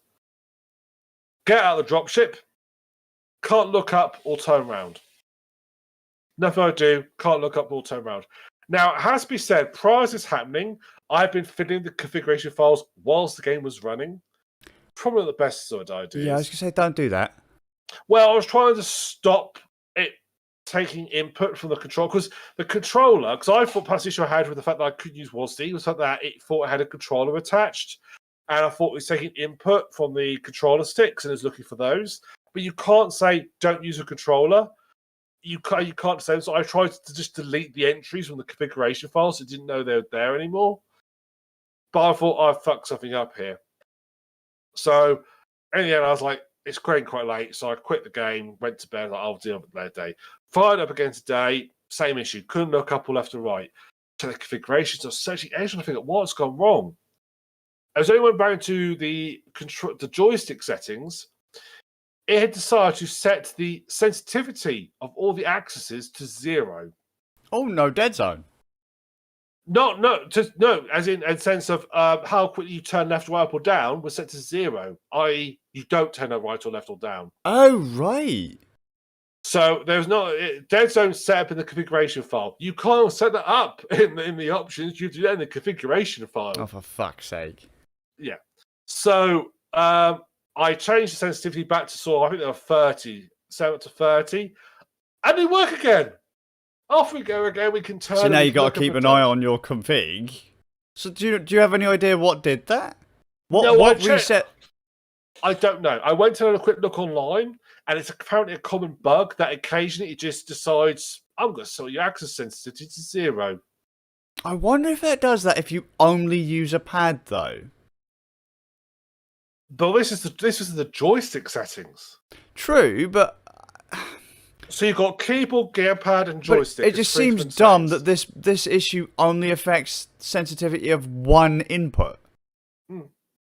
Why? Well, it stopped all the. It was really bizarre, because you have look up, look down, turn left or right, and you also have torso twist. Sure. Control, which I've never really used, mainly because most joysticks don't have that. They don't plan with that functionality in mind. I know in some people they set up like a rudder to use as a torso twist. Mm-hmm. And I am tempted to buy a set of rudders to try and configure those to use for torso twist. My previous joystick I have for this, which you would take on the on its own axis, which I used to use as my torso twist. But not in this game. You can't do that. I've had to configure it on my little sites, which is not practical. So basically, in game, I don't use it. I can't use it. That's why I might get a set of rudders to use it for. Sure. To try and configure it. It's just, yeah, but it's utterly. It's amazed me how joystick is just broken and shoehorned in, and yeah, and in a mech game, this is the thing you should have made sure it worked right. Yeah, if you develop MechWarrior has. I think it's been best part 20 years since the last MechWarrior game came out. Prior to this, I think the last one came out maybe not quite 20 years, maybe early 2000s. Best part 20 years though. You've got a series that's got a lot of history behind it. It's a very, and the people you're selling it, the people who are going to be buying MechWarrior 5, let's be a lot of people buying it for nostalgia. You're going to be people like me. You're not getting probably a new crowd into MechWarrior, so you've got to make it right. And I could forgive VR support. I think it's criminal you ain't got it, but I could sort of forgive that. But not adequate joystick support, I can't really forgive. That is frankly bullshit. That you're making a mech game and you don't properly support joysticks. That should have been day dot. Forget about a mech game. A joystick is a must. It has let's to be fair. Can you imagine Elite Dangerous come out about joystick support? That's basically the same category I see this in. But clearly, as I said, the stick support is so shoehorned in that it's recognised your sticks as WASD controls. Yeah. And they're switched off. For even the human side of it. Yeah. So realistically, you've got somewhat analog keyboard support. Yeah. Right? Why could they not have... Because let's pretend that it is just literally going, okay, he moves left on the stick, I'm just going to hit this button on the keyboard. Yeah. Let's just pretend that's all it was doing, was remapping keyboard controls, right? Yeah. Okay? Why could they not have just come out with a series of profiles? You've got keyboard and mouse. You've got all your standard keys on a keyboard, and you've got all your standard inputs on your mouse, right? Sensitivity settings and all that kind of fluff. Mouse. Control pad. Two most popular controls on PC. Xbox. PlayStation. Mm-hmm. There you go. Yep. You've got your inputs right there. Joysticks. Pick 3 of the top selling joysticks and come up with stick profiles for those. How hard is it? You don't need that because Windows is very good at joystick support. It's very good. It knows what the x-axis is. It knows what the y-axis is. At least give them the right names. At least call it the y-axis and the x-axis. You know Windows is going to tell you, because Windows interprets it for you anyway. It's not hard. What I suspect is that they built. So what they did was, when you do programming stuff, there's a concept called inheritance. The idea is you write code. If you have a file that has all information about how you're going, say I've made a program about farm animals. I might have a default file called animal that describes all stuff about animals, common features of all animals, like number of legs and all common features that all animals share. And then I want to do specific information about a sheep. I can inherit from animal. I copy all that information across, and then I can add the sheep-specific code into the sheep file. But I don't have to rewrite all the code for how to move forwards, how to turn. I have to write all that code again. It's all there. I suspect what they did was they wrote the code to how a mech works first, and put the default code. They then, for the human, they then inherited the code and configured it for human input and changed it to give you human control. But by doing that, they've pulled across code, not quite shut it off.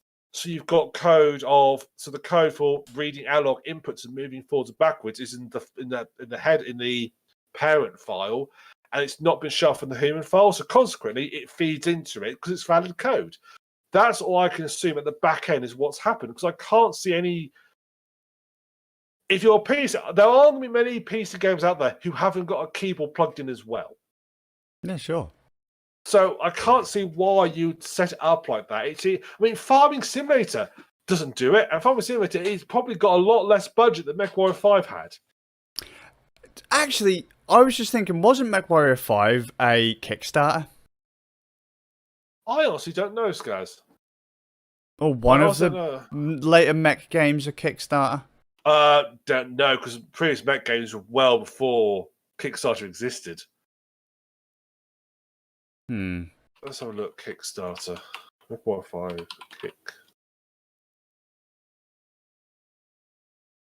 It was either MechWarrior 5 or BattleTech was a Kickstarter. BattleTech might have been a Kickstarter. Okay. I could believe that be a Kickstarter. I can't see any links to a Kickstarter campaign for MechWarrior, because I'm sure what the previous MechWarrior game was. I'm gonna guess 2004 for the previous MechWarrior game, not counting MechWarrior Online. MechWarrior Online might have been a Kickstarter, actually, now I think about it. Let's have a look. Tabletop games, PC games, video games. MechWarrior 4 Vengeance, MechWarrior Duel. So MechWarrior 4 Vengeance which wasn't technically the last one, it was the most of MechWarrior 4 Mercenaries, released a couple of years later. That was released 2001. That long ago? I told you it's best part of 20 years since the previous MechWarrior game came out. Really long time ago. This is about video games. Okay, so MechWarrior 4 Mercenaries, 2002. MechWarrior Online was released in 2013. And then previous to that, you had a couple called Mech Assaults. Don't know what those are. They're Xbox games and Nintendo DS games. So BattleTech, which was the one I talked about previously. Production development. The BattleTech I was thinking of might have actually been one of the MechWarrior games on Super Nintendo. I think they actually had a Super Nintendo MechWarrior game. Might have been. I'm sure I played an ISO strat mech game on my alpaca bell, but for life of me, I can't remember what it was called. Yeah. Might have actually probably been Robotech or something like that, but whatever. But so best part of 20 years from the last MechWarrior game to this one. So, and also, prior to games, they also did MechWarrior Online. So, frankly, that was in 2013. So, you've had a lot of years to develop this, realistically, back end. I mean, interface for a joystick is interface for a joystick. Once you've done it once, you don't really need to fiddle with it. So a lot of users been behind. They've had a lot of users fit this, and the fact apparently when it first came out, it didn't have proper joystick support at all. Yeah, can I just throw out there? It doesn't surprise me at all, given the amount of faff you've had to do to get your joystick to work full stop. It's not properly supported. You've had to hack job it. Yeah. So the fact that you're using it at all is a miracle. They don't support it. They've just told you to go into a config file. Yeah. So I have to say, once it's done, though, it does. Once it's fit, once you've done it, once you're actually in the mech, it works fine. It works lovely, and it's fine. So that part, great, spot on. It's still got your normal mech things. You still got you can still power up. You can still override your heat. All that's a toggle now, which feels very weird. So as you start to overheat, you basically toggle override on or off. So if you toggle on, then you'll just keep going to explode. Whereas the other games, like, okay, I'm overheating, I'm about to overheat, I'll override it and consciously say, no, don't shut down this time. And then you keep fire, and then you can sort of control it. Whereas, but the next time you overheat again, you have to override it again. So we have to, which feels more simmy. Whereas it's just a toggleness where you say, hey, I'm just going to ignore override now. You just don't shut down. They've slightly tweaked it. They've cut a couple. They've trimmed it down a little bit. It's still, the core is there. You still got you still got locational damage. You've still got because gameplay wise, I'm pretty much talking about gameplay.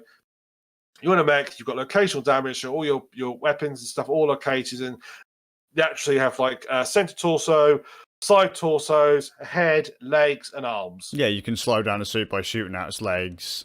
Disable main weapon by shooting the arms. And it's a cool thing because you can configure your mechs. You can go and change the configuration of mechs. So you can say, "Hey, I want the laser mounted to the left arm." If that left arm gets shot off, that's your laser gone. Yep. You can also have situations where if your ammunition is stored in like your center torso, so if they get hit and damaged, your ammunition can explode and do more damage to you. So it's there, and you've got your crane reactor. You can like kill parts by taking out the cockpits. There's a lot of depth actually to this game. There's a surprising amount of depth. It's a very similar depth and damage. And when you're fighting other mechs, you'll be monitoring their damage, trying to work out where you're damaging and sorting them. One thing I do kind of miss actually though is I think it was in MechWarrior 2, if you shot their legs out, they just stop moving. Because strangely enough, if you're missing a leg and you're bipedal, you can't move anymore, strangely enough. Weird that, yeah, it's weird that. In MechWarrior, if you shoot the legs out, you don't actually destroy them. You just basically cripple them, but they keep moving, they slow down. I'm pretty sure in MechWarrior 3, if you took out one leg, the mech was destroyed. Again, that makes sense to me, that your mech is destroyed if you lose a leg. This in later games they did it so that you couldn't actually destroy them by destroying the legs. Because that's what everybody used to go that used to be a strat in Chrome Hounds, that you wouldn't go for the torso or just literally get in hard and fast, go straight for the legs. Because they were usually the lightest armored section of a mech. It's almost as if they've accidentally worked out the problem with mechs and why we wouldn't use them in real life. Yeah, sure.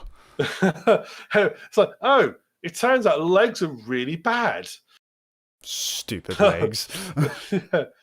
So it's got that. So you can take out by shooting people headsets. You can lose ammunition. Your weapons generate heat, and weapons do damage. So laser weapons don't have ammunition, but they generate a lot of heat. More ammunition-based weapons like autocannons do quite a bit of damage, but they have ammunition. They run out of ammunition fairly quickly. Missiles are long range. Missiles have minimum range as well.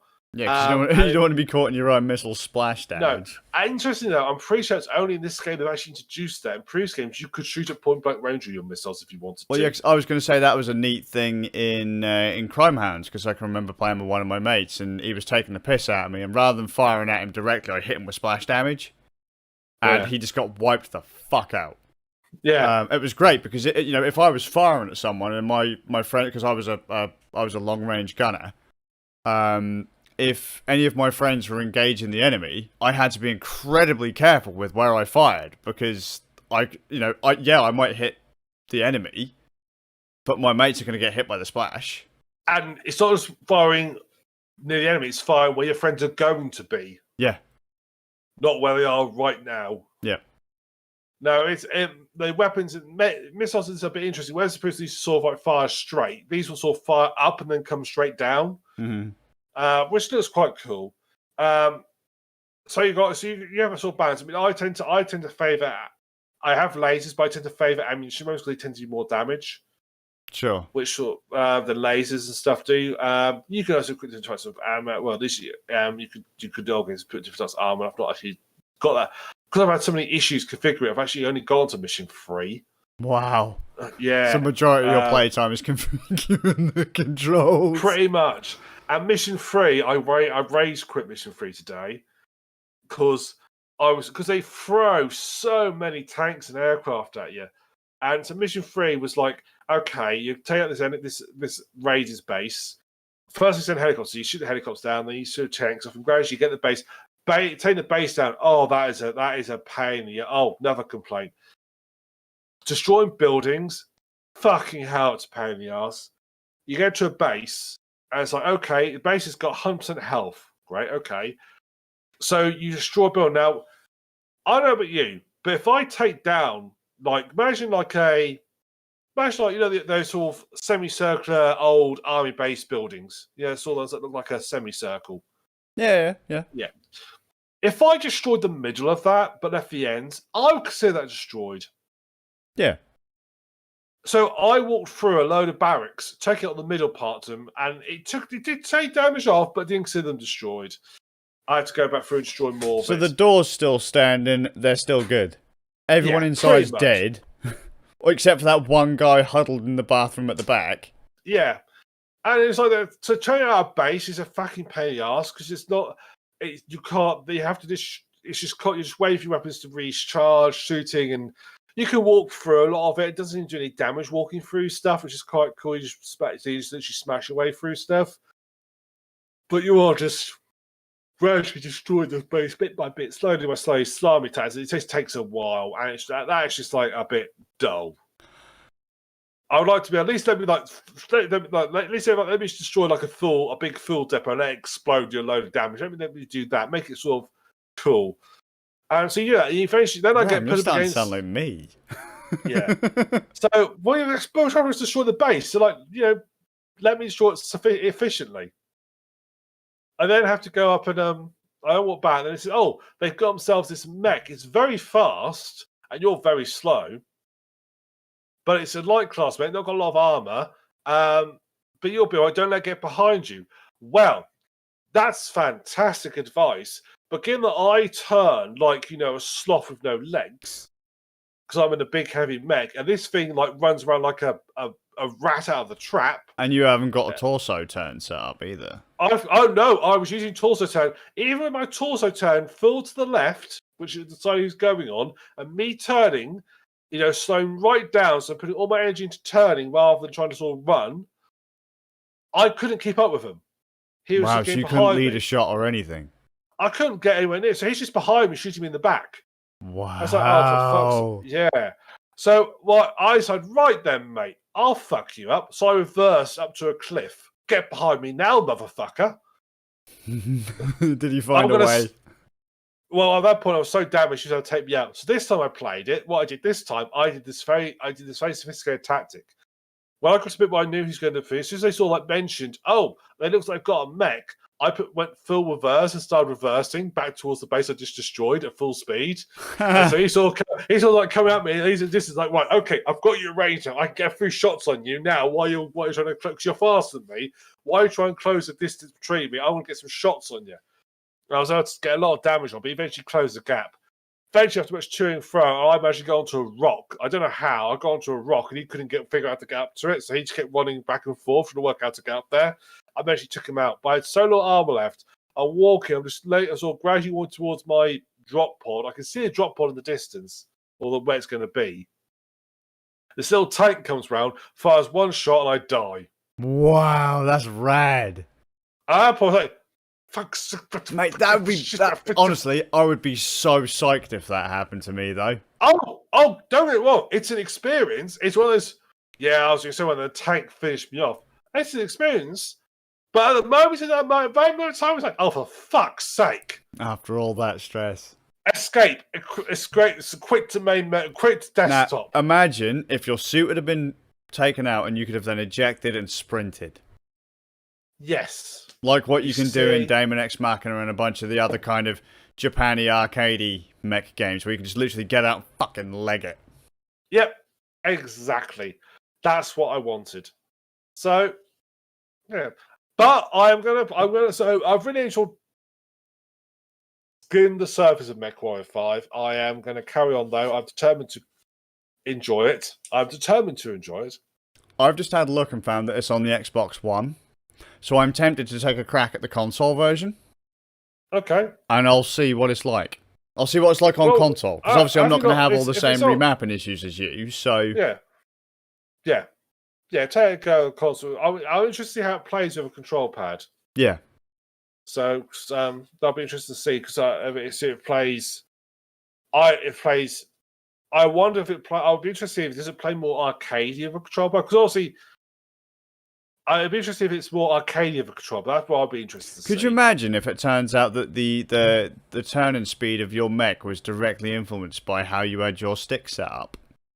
And it turns out that you could have just literally led shots on it the entire time just by torso circling. Funny you say that, actually, because also your turning speed is set. You can control how fast you turn through your throttle set for the sensitivity options. Mm-hmm. So maybe I need to put the sensitivity. Could you have only limited your sensitivity because you've only limited it to 30%? Yeah, which feels right, but maybe that's too low. But I need to put it up higher so I turn quicker. Yeah. Might have to try that. You may very well have to, because I don't want to be a dick and go, hey Ram, I launched the Xbox version and that motherfucker got wasted. But that kind of dinged in my head. I was like, hang on a minute, surely that the game wouldn't have made it so Ram can't actually turn quick enough to defend himself. Make it awkward for him, but not actually make it so he can't even lead a shot. This is mission 3, and it's the first enemy mech I've encountered. So, it's got to be you don't really want, so I basically want to pass it is why I need to drop, that's why I need to update sensitivity. See, it's pass it again, it's a configuration issue on my end. See, I have a few mates, and this is why I QQ about having to manually configure controls on PC. I always have done, because you never know quite how the developer intended you to be playing a certain level. Let's say you were playing Thief and you didn't map a certain key to a certain place, and then all of a sudden that certain skill became really awkward, and yet the developer was actually intending for you to use that skill the entire time, but you ended up kind of hard moding yourself, because that kind of thing has always annoyed me about PC gaming. But then, same token though, a few of my mates play Elite Dangerous on console. And I'm like, you're a fucking Looney Tune, mate. You are clinically insane to be playing that game on a control pad. I don't GG doing it, but you are some kind of special kind of crazy. I understand playing your first-person shooters. I'd never have said that 20 years ago. First-person shooters were PC. But playing Elite Dangerous, a sim game, I even hate playing driving games on control. Mate, MechWarrior, Elite Dangerous, on a control pad, you're the kind of person that, I can't, think of something really insane you'd do with food. Like some really stupid, insane... You're the kind of person who decides to toast a piece of bread by hitting it repeatedly with a mallet. Exactly! What the fuck kind of Looney Tune are you? And it turns out it's a perfect toast. Yeah, well, that's clearly why we're doing it wrong, isn't it? Society's just wrong. So what we're saying is... It's like when we have a toaster, yet my father insists on using the grill to do his toast. Yeah, I can imagine that. So it's insanity. We have a machine that's has one sole purpose in its life. Yeah, but that's why it's shit. That's to make bread hard. But that's what its job is to burn bread. But it's shit because it's only got one job. That's why it's shit. It's only for bread and Pop-Tarts. That's a lack of imagination with your toaster, Skaz. Well, I ain't going to be putting my pizza in it, am I? Why not? I mean, let's be fair. If I took the sides off of it, and like, I don't know, the heating broke in my house, I suppose I could like take the metal sides off, exposing the wiring, press the power and let it heat up. No, you don't need to do that. Just turn down to low and put your hands in the slots and push down. Yeah, I can just imagine that kind of, Shit, I can't press the cancel button. Oh, mate, I can't get my fingers out and my skin's melted into the grill. I should have one hand at a time. Oh, shit, mate. The drip tray, the crumb tray is now a drip tray. Yeah. Oh, there's that fucking 50p I dropped the other day. Quick, get me a knife to get my fingers out. Yeah. As his now sausage fingers emerge, it's like sizzling. It's like, oh mate, that smells so good. What? Yeah. But maybe that's just it. Maybe we're all wrong using mouse and keyboard and that, and trying to use joysticks on computers these days, because clearly pad is the way. We all thought these people were mental, but they were right. It's because they designed for consoles. That's what I would just say. But I mean, that's the trick, though. They most likely did. Probably. Because I was actually talking to Zaber about it a while ago, and I said, realistically, mate, how many of the games that, because he was talking about sorting out a new PC, and I said, but realistically, Zaber, how many games are you playing outside of World of Warcraft that are literally designed pretty much exclusively for PC? Because I was like, I can't imagine there being many of them. I go, whereas for me, I play a lot of obscure like visual novels and old school point and clicks that don't have controller input. So, I mean, realistically, a console is better for some people because of the kinds of games they play. So, more people are going to have them, therefore they're going to market more to them, develop more for them, optimize for them, and then we get shafted. Yeah. Look at Nier, for example. Well, look at the Player Unknown Battlegrounds Unknown version on Stadia, and that you can only play controller now. Yep. That's going the route of that's not saying that's not optimizing for controller. That's saying no, we appreciate you're better on King, so fuck you. You're going to have to play the controller. Get good, scrub, or get good, elitist. You. Yeah, we're gonna make it. We're gonna be elitist by forcing you to use. We're gonna improve your elitist by forcing you to use a different control scheme. It's like, no. It's like watching fighting game players. You've become the very thing you swore to destroy. It's like fighting game players who grew up playing in arcades, who have always played on arcade sticks, who then use like on console. They'll use arcade sticks. Watching someone then be handed a control pad just blows their mind. They're like, I don't know how this works. And that's how most PC gamers are. They're like, the fuck is this spindly, twiddly little plastic thing you've just handed me? But I think it's true for it's true for pretty much anything in life. I mean, if I grabbed you and, do you know the drive a car? I presume you know the drive a car. Yeah, I can drive. Okay, so if I grabbed you and dropped you straight into like an Abrams tank, I think you know the general principles, but I think you took you a while to get used to how to turn it. Yeah, sure. And same like people who like fly planes fully. If you fly a 747 and then someone drops you in an Airbus 3680, they're the same principles are there, but they're completely different type. They do completely differently. Yeah, sure. But it's one of those things where like it's unfortunate in your case that you're playing a series that once upon a time allowed for ultimate customizability. Because that was one of the bonuses of PCs, albeit a massive pain in the ass if, you ever needed to... Until things started to become modernised and had multiple control layouts and all that built in.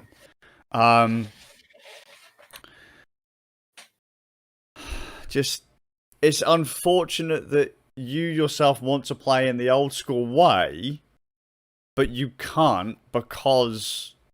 it's all tailored for console. Great that you can play it on this one piece of hardware that they know everyone's going to have, which is why they targeted it. But still a bit of a ball ache that even though the option is there, they didn't at least give you a profile for your stick. Yeah. Because did MechWarrior Online have stick support? I see. Because that was a PC exclusive, wasn't it? So why would they have had pad support for that? plug a power into PC, can't you? Yeah, but still, I mean, you know what I mean? Like, why? There's no. I mean, don't get me wrong. I think majority of PC games actually have a pad these days.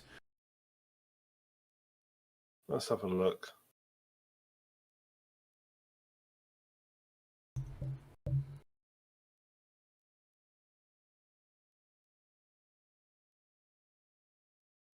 Well, apparently, someone applied. It's to MechWarrior Online forums about using a joystick on MechWarrior Online. It's difficult to use joysticks and not really supported. I'm a self-old joystick user. Love my Sidewinder Precision Pro. I've tried it all. Tried to use it like in MechWarrior 4, and it's failed. The mouse is better. Movement keyboard is in a close find is hell about a joystick. I tried to control mouse and mouse aim for failed. So yeah, it looks like mouse look is what they're set around mouse look. So what we're saying is, old school PC gamers adapt or die. Yeah.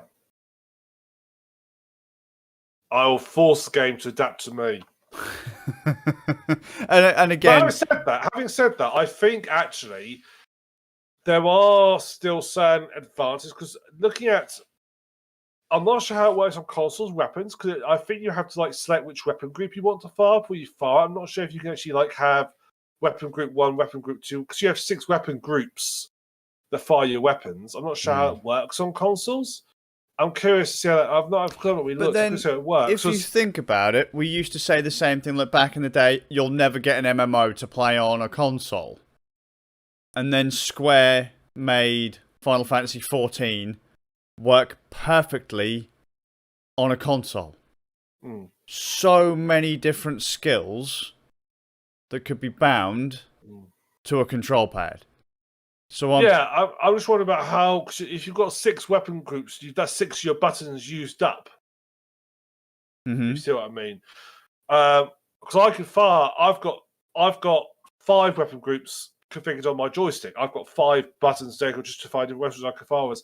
And also, because obviously I suspect the throttle will be better because I can set my throttle to a specific location and it's going to stay there. It's not like because you have a throttle. It's not like you can adjust it constantly as you need to, but you can put it in one place and leave it. So if you want to sort of like have a slow progression, you can leave it there and set it and leave it type thing. So I think throttle would work better. I know. Mate, I think you heavily underestimate how console gamers have adapted to control. Like that is literally lock my thumb in place. Yeah, but we're talking about sort of in the in-betweens. But we should see. I don't know. I'm just. I think that one's more controller. Yeah, I think that's more ignorance that you've not used a pad. But I mean, it's to find a fine point on a pad to move at a constant speed isn't an issue at all, ever. It's really simple to do. Yeah. And to stay like that, I mean, it's nothing. The control is super comfortable. I mean, even playing PC games, sometimes I'm like, right, I'm on my mouse and keyboard. And I mean, sometimes I'm playing games that are designed mouse and keyboard. And I'm like, I wish this had control pad support so I could just sit on my sofa and play in comfort because, you know, I can just play longer. It's in some ways, it's just so much better to have control pad support. Think about all the games that PC now has because they were designed for console. PC ports come, years down the line? Or they used to? If they came at all? Yeah. You know? Yeah, if you're lucky. So... And be fair, and vice versa, to be fair. You know, sure. There were some games that were literally tailored for PC that had to have bastardized ports. But the trouble is, majority of games these days are ported to PC, not the other way around. Yeah. So, comfort-wise, they're designed. Which is ironic because they're built on PCs. I know, it's bizarre. Because a friend and I were talking about the new Nier game. And we're like, how the fuck is it so badly optimized for PC? Because, yet again, it is. What runs great on console, by the way. Flawlessly on console. But you put it on PC, all of these random PC-specific issues start popping up. And we're like, what the fuck were they programming this on? Yeah. What did they actually develop it on? A fucking pasty? or a fucking NASA supercomputer. Like, what the fuck is this? By the way, random issue, animations are locked to your frame rate. Okay. So if you're running under 60, your animations are slow. If you're running over 60, you're running around like Speedy Gon fucking Zales. Well, welcome back to 1991 when they used to, in the late 80s, when they used to lock the game refresh, but there was no delta. So your clock speed. Yeah. Yep. That's weird. People make weird choices in development. I know. It's weird, isn't it? Yeah. Why would you do that? Because reasons. Because what have they not heard of Delta X? I mean, no. Or Delta Time? No.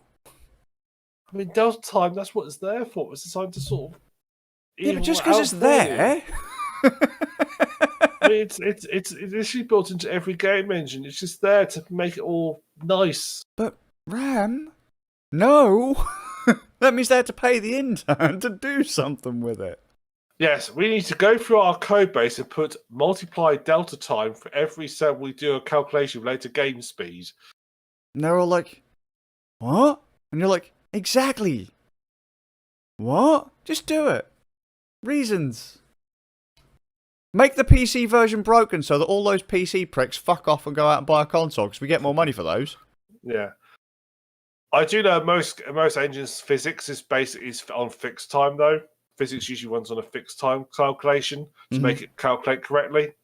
As it should. But you want your physics to work.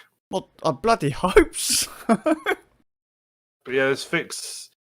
you can actually tell how often to calculate physics and Unity as well. You can say, hey, I need to calculate physics, 1,000 times a second, and then watch your game slows right down. That's magical. It's like, I've got to do some fancy Newtonian mathematics now. Bye. I'll come back to you in a little while. Good times. Yeah. But right, Ram. I have a question then. So, have you ever thought? And I know the answer is most likely no. Have you ever thought then of potentially looking into like an Xbox Series S or X, basically a consoleized PC? Yes.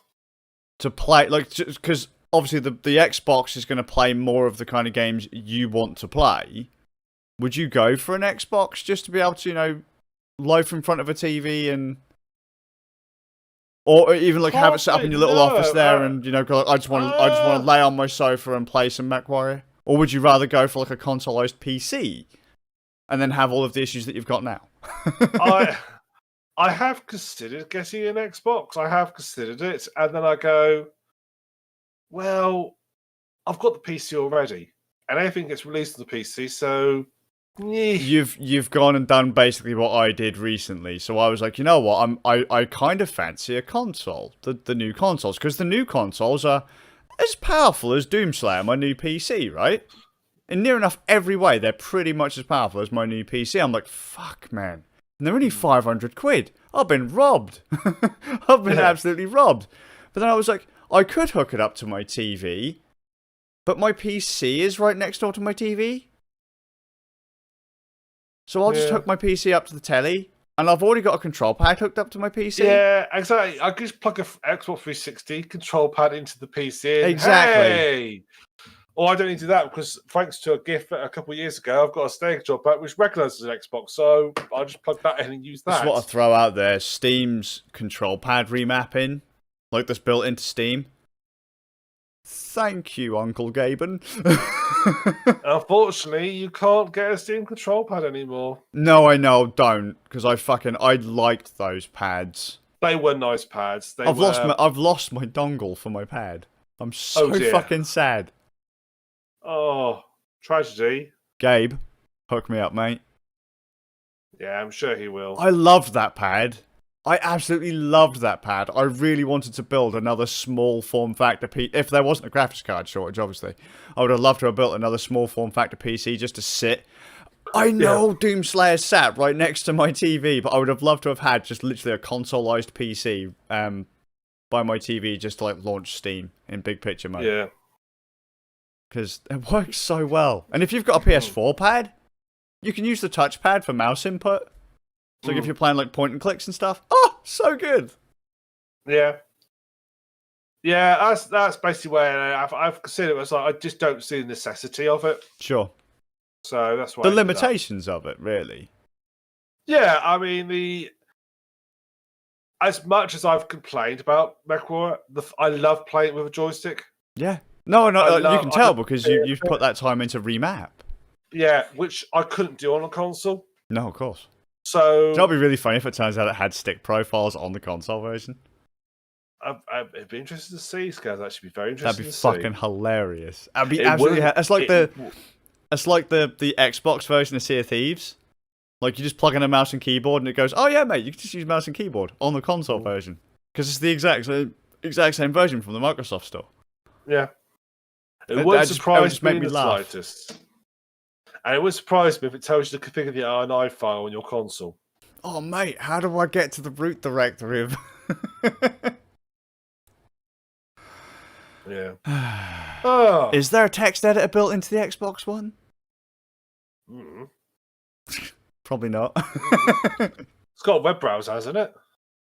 Oh, I don't know, actually. Has it? I would have thought I've never used it for that. Well, the Xbox 360, Xbox 360 had a web browser, didn't it? Did it? Was it Model X? I've lost track. How many X? There's been, 5 Xboxes now? I've lost track. OG Xbox. 360. So the inverted soap bar. Yeah, the one. And the one, that's what I'm thinking. And the of. series. I thought the one had a browser on it, did it not? I don't know. I don't use my consoles to browse the internet. I've got a PC. I'm one of those weird people, right? I don't like replying to messages or emails or browsing the web on my phone. I'm like, oh, someone has sent me something. Click. Oh, okay. I'll read that when I get home on my computer, where I'm actually comfortable and have a decent experience. I'm so old school. I can't get on with tablets and stuff. I have to be at a laptop or a computer. It's just hardwired into me. I know, all these young'uns with their tablets, guys. I just call them pricks. So go fuck yourselves. Like, get an actual computer, you scrubs. Yeah. That's when I go... Come back to me when you have a Palm Pilot. Before I just like start shaking my fist at the clouds. So, back in my day, I had to spend 15 minutes booting Windows. We had MSN Messenger and we were glad of it. Yeah, mate. Used to sit on IRC, ICQ, AOL. Yeah, MSN Messenger. Those were the days. Going straight back from college, logging into MSN Messenger.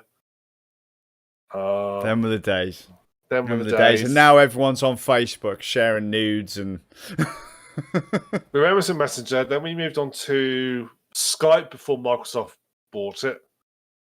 We were on version 0.13 of Skype. We started on. We then moved from Skype to TeamSpeak. Oh no, I used TeamSpeak first. Yeah, we moved from Skype to Team. Well, Skype at the time would only support up to 4 other people. Mm-hmm. In a group call. We moved on to TeamSpeak, which the audio quality was better on Skype than it was in TeamSpeak, but you could have more people. And then from Team, and it had less of it. But that also had less of it, which obviously is why the audio quality was worse because it had less of an impact on your resources. Then we also tried, what was it called? Ventrilo, that was it. I knew going off. I won't say Vilmo, but I think that's a drink. Oh, there you go. Yeah, Vent, and then you had Mumble. We didn't use that. We went for Vent, and that was I think for that we went to Discord. Wow, you used Vent that long? Not for very long. No, I think we've used Vent for about a week, and then switched back to TeamSpeak. Oh, there you go. Fair that. See, I went. So we mostly used TeamSpeak because Skype was too much of a hog. Although we also used to use like Yahoo voice chat, which was stupid. Yeah, we used TeamSpeak, Vent, Mumble. We'd only really use TeamSpeak though if someone was paying for a server or running a server. Most of the time I'd run a server. We went when I moved to Norwich and we actually had a decent internet connection. We just went straight back to using Skype. I mean, we use Skype for most of our game chats, and then when Discord became a thing, we're just like, fuck it, we'll just use Discord. Because it's basically, it's TeamSpeak, IRC, Vent, Mumble, all that kind of stuff rolled into one, and we don't have to pay for it. Yeah. And Discord's all right. It's not. Discord one's fine. It's not great, but it does the job. Well, that's what it needs to do. For what we need to do, it does fine. And it's got a phone client that's free. Yeah. Unlike TeamSpeak. Does TeamSpeak still around? Oh god, yeah. I've got my own TeamSpeak server. I've still got one. Oh right. Me and my kids use TeamSpeak because they're not old enough for a Discord account, and I don't really want them online on voice chat on a more social platform. I was like, look, if you and your mates want to chat and shit, because they sometimes use the old Microsoft one, I was like, look, I'll set up a TeamSpeak server, and if you guys are playing PC games, although admittedly my two are pretty much the only two in their class that actually have full-time access to a PC because they're not plebs, right? They set on my... We prefer to call those people, we prefer to call your boys the elite. Yeah, that's it. They are masters of the craft. I mean, seriously, my children going, wait, you want to play on Xbox? Does that have crossplay? And their mates are like, what's crossplay? And I'm like, poor children. They're being abused. They're being left with X. Seriously, you'll be proud, Ram. I think I mentioned this on the podcast before. My children were given the option of, hey lads, do you want an Xbox? Do you want an Xbox each? Right? Not one to share for the house. Not one to share between the two brothers. Do you want an Xbox in your bedrooms each? Because then that way you can play some of the games with your more kind of, not low-end friends, but low-end friends that can't afford PC. The commoners. The commoners. The peasants of the school. Do you want to hang out with them? And they were like, Dad, thanks, but we've got PCs. And I was like, I fucking love you, boys. Good on them. I go, don't worry, lads. I'll build you a gaming PC. As soon as you two hit your teens, I'm building you all a proper gaming PC. So I'm now saving up. The house budget is kind of like I'm taking a little bit out of my house budget every single time to put away from my kids' gaming PCs. Yes, lads, we don't have anywhere to live, but you have got an RTX, a GeForce 3090. Dude, they've got heat. My PC, when my fan broke, right? My PC got so hot when I disconnected that fan that I could literally keep my cup of tea warm on it. I've got visions of living somewhere on the underpass, you and your family, you're all there, but you've somehow rigged into the electrics, you're all just huddled around your various PCs. Mate, you don't even need to turn the heating on in my house because of all the computers that are turned on. I am not fucking kidding you. You turn those PCs off, this house gets cold. When I was at Easton College and I was staying there, the house we had something, but it was gas fired, it was oil fired, and very expensive. So we used to not switch it on at all. We used to have it on minimum just to keep the pipes from freezing. Didn't want to burst pipe. Yeah. And I used to set up in my room and I would have to leave my PC on to keep the edge off the temperature. And that great? Yeah.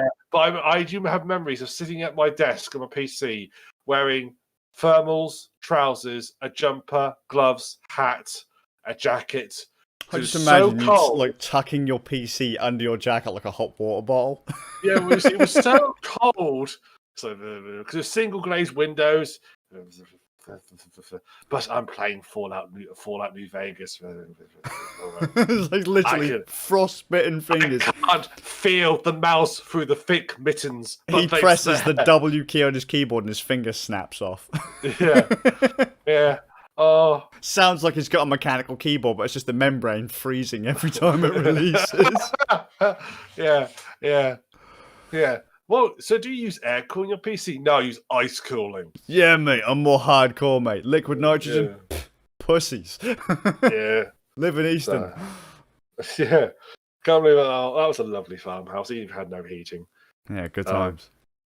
No loft insulation, single glazed windows, single skin brick walls. Because it's built in the early 1900s. Literally had nothing to keep you warm. it was in bed. You used to go to bed. You have to go to bed wearing socks and gloves. It was that cold. That's the way it should be. No showing flesh. Yes. No. You can see. I was like, we're very environmentally friendly. I'll tell you that, because we were not using that heating apart from the pipes. We would not have. It's that kind of living, Ram, that made the British great. Yeah. It is.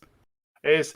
And yes, ice inside of the windows in the morning sometime.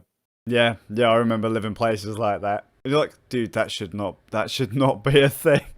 No, people of my generation should not be experiencing ice inside. You think to yourself, that unless it's from a freezer and in a glass of Coke. That's not how we should not be experiencing ice inside. Mate, I need ice for my drink. Just reach over to where your window is, tap it, and just scrape it into your glass. There you go, nice and cool.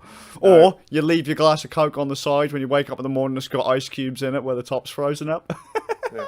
On the plus side, though, when in the summertime, it was lovely and cool because the heat couldn't stay in the building; it just floated away.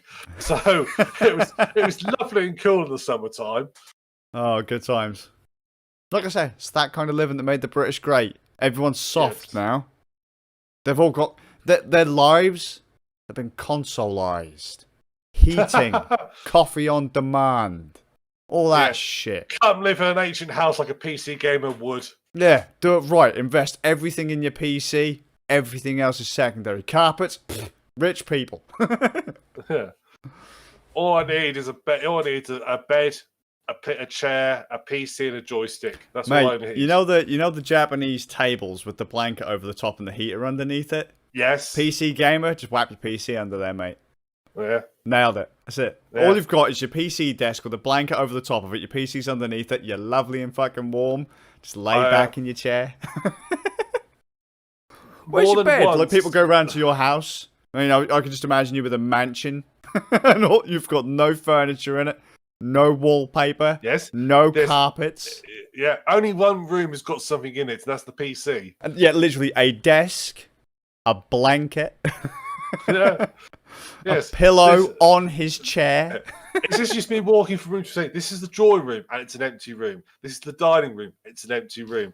Here's the master bedroom, and it's an empty room. People are like, how the fuck does he know the difference? Yeah. This is the door where the Just Eat man arrives. He's got a key, so like how when you live in like communal houses where people you share like a hallway. Yeah. For your flats, I just imagine that the delivery driver treats your house like that, and so he knocks on your gaming room. He knocks on the door, just lets himself in, walks through. There you go. That's right. Thanks. Here you go, Mr. the Suffolk Ram. Thank you. Yes, you are. Yes. If you keep this up, Batnaddy, hit your Just Eat jar. Eventually, you're about to buy a PC like me. Living the dream, sir. Living the dream. Yeah. I used to, one of the things I used to do is I used to put my laptop charger transformer underneath the bedroom blankets with me, where the laptop just to keep the bed warm. I know your pain. And I'm still using my MacBook Pro there, so you can imagine the heat that charger used to put out. Lovely and warm, mate. Lovely and warm. If you ever need to make breakfast, just literally bacon over the fucking charger. Job done. The things we used to do to survive back in the day. Back in the Stone Age to you kids. Yeah, back in the Stone Age, all we had were our PCs. And like most kids these days, like, PC? Yeah. So yes, it's the full fat version of what your console is. Yes. Oh, I've got a laptop at home. No, you haven't got a laptop. No, that's not a PC. That's a little thin thing that can just about load a web browser. Mate, don't. Have you seen how much RAM a web browser uses these days? I said just about. Just about? Mate, you can just about render the fucking title bar of your browser so you can close the motherfucker.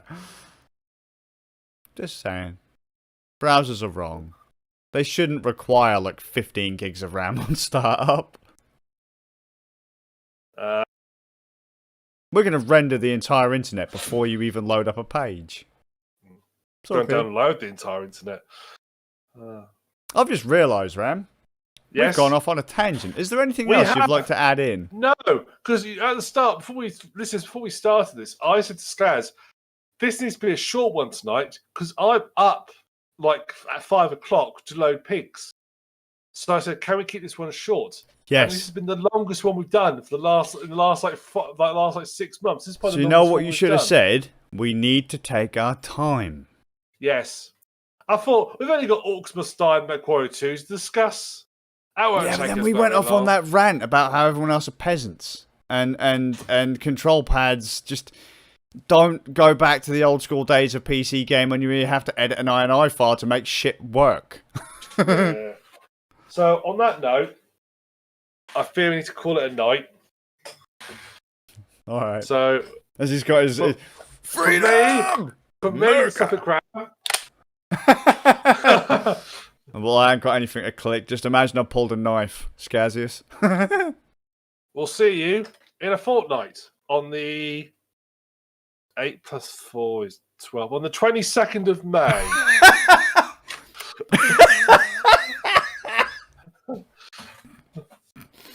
Oh dear. It's been a long day. Reasons. I might not survive by then though, because I've got to have my Rona jab on Wednesday. Are you getting the blood cut version or the Bill Gates microchip version? The microchip America version. I'm having my freedom vaccine. excellent. Yeah, sad news. Bill Gates divorcing. I didn't know. Yeah. Well, as someone pointed out, isn't it very convenient? The Queen lost her husband, and then within a few weeks, Bill Gates divorces. Oh, hey, there you go. Convenient, isn't it? Convenient, yeah. Well, there you go. Yeah. I had no respect for them to start with. Now I'm in negative numbers. To be fair, since Bill Gates left Microsoft, my respect has gone up because he has actually done a hell of a lot of good stuff. Yes, but then what does he do about the Bill and Melinda Gates Foundation? The best thing he did was leaving Microsoft, obviously, but they're going to keep that foundation going. Are they still working together on it? And yeah, they're going to work together, but they're married to them, but they're going to keep working as business partners or whatever. Sure. Together, that's not going to end. Good, because that's the only thing you've got going for you. Don't fuck it up. Anyway. Yes. So, thank you for watching. We'll see you in a fortnight. Take it easy, guys. Bye.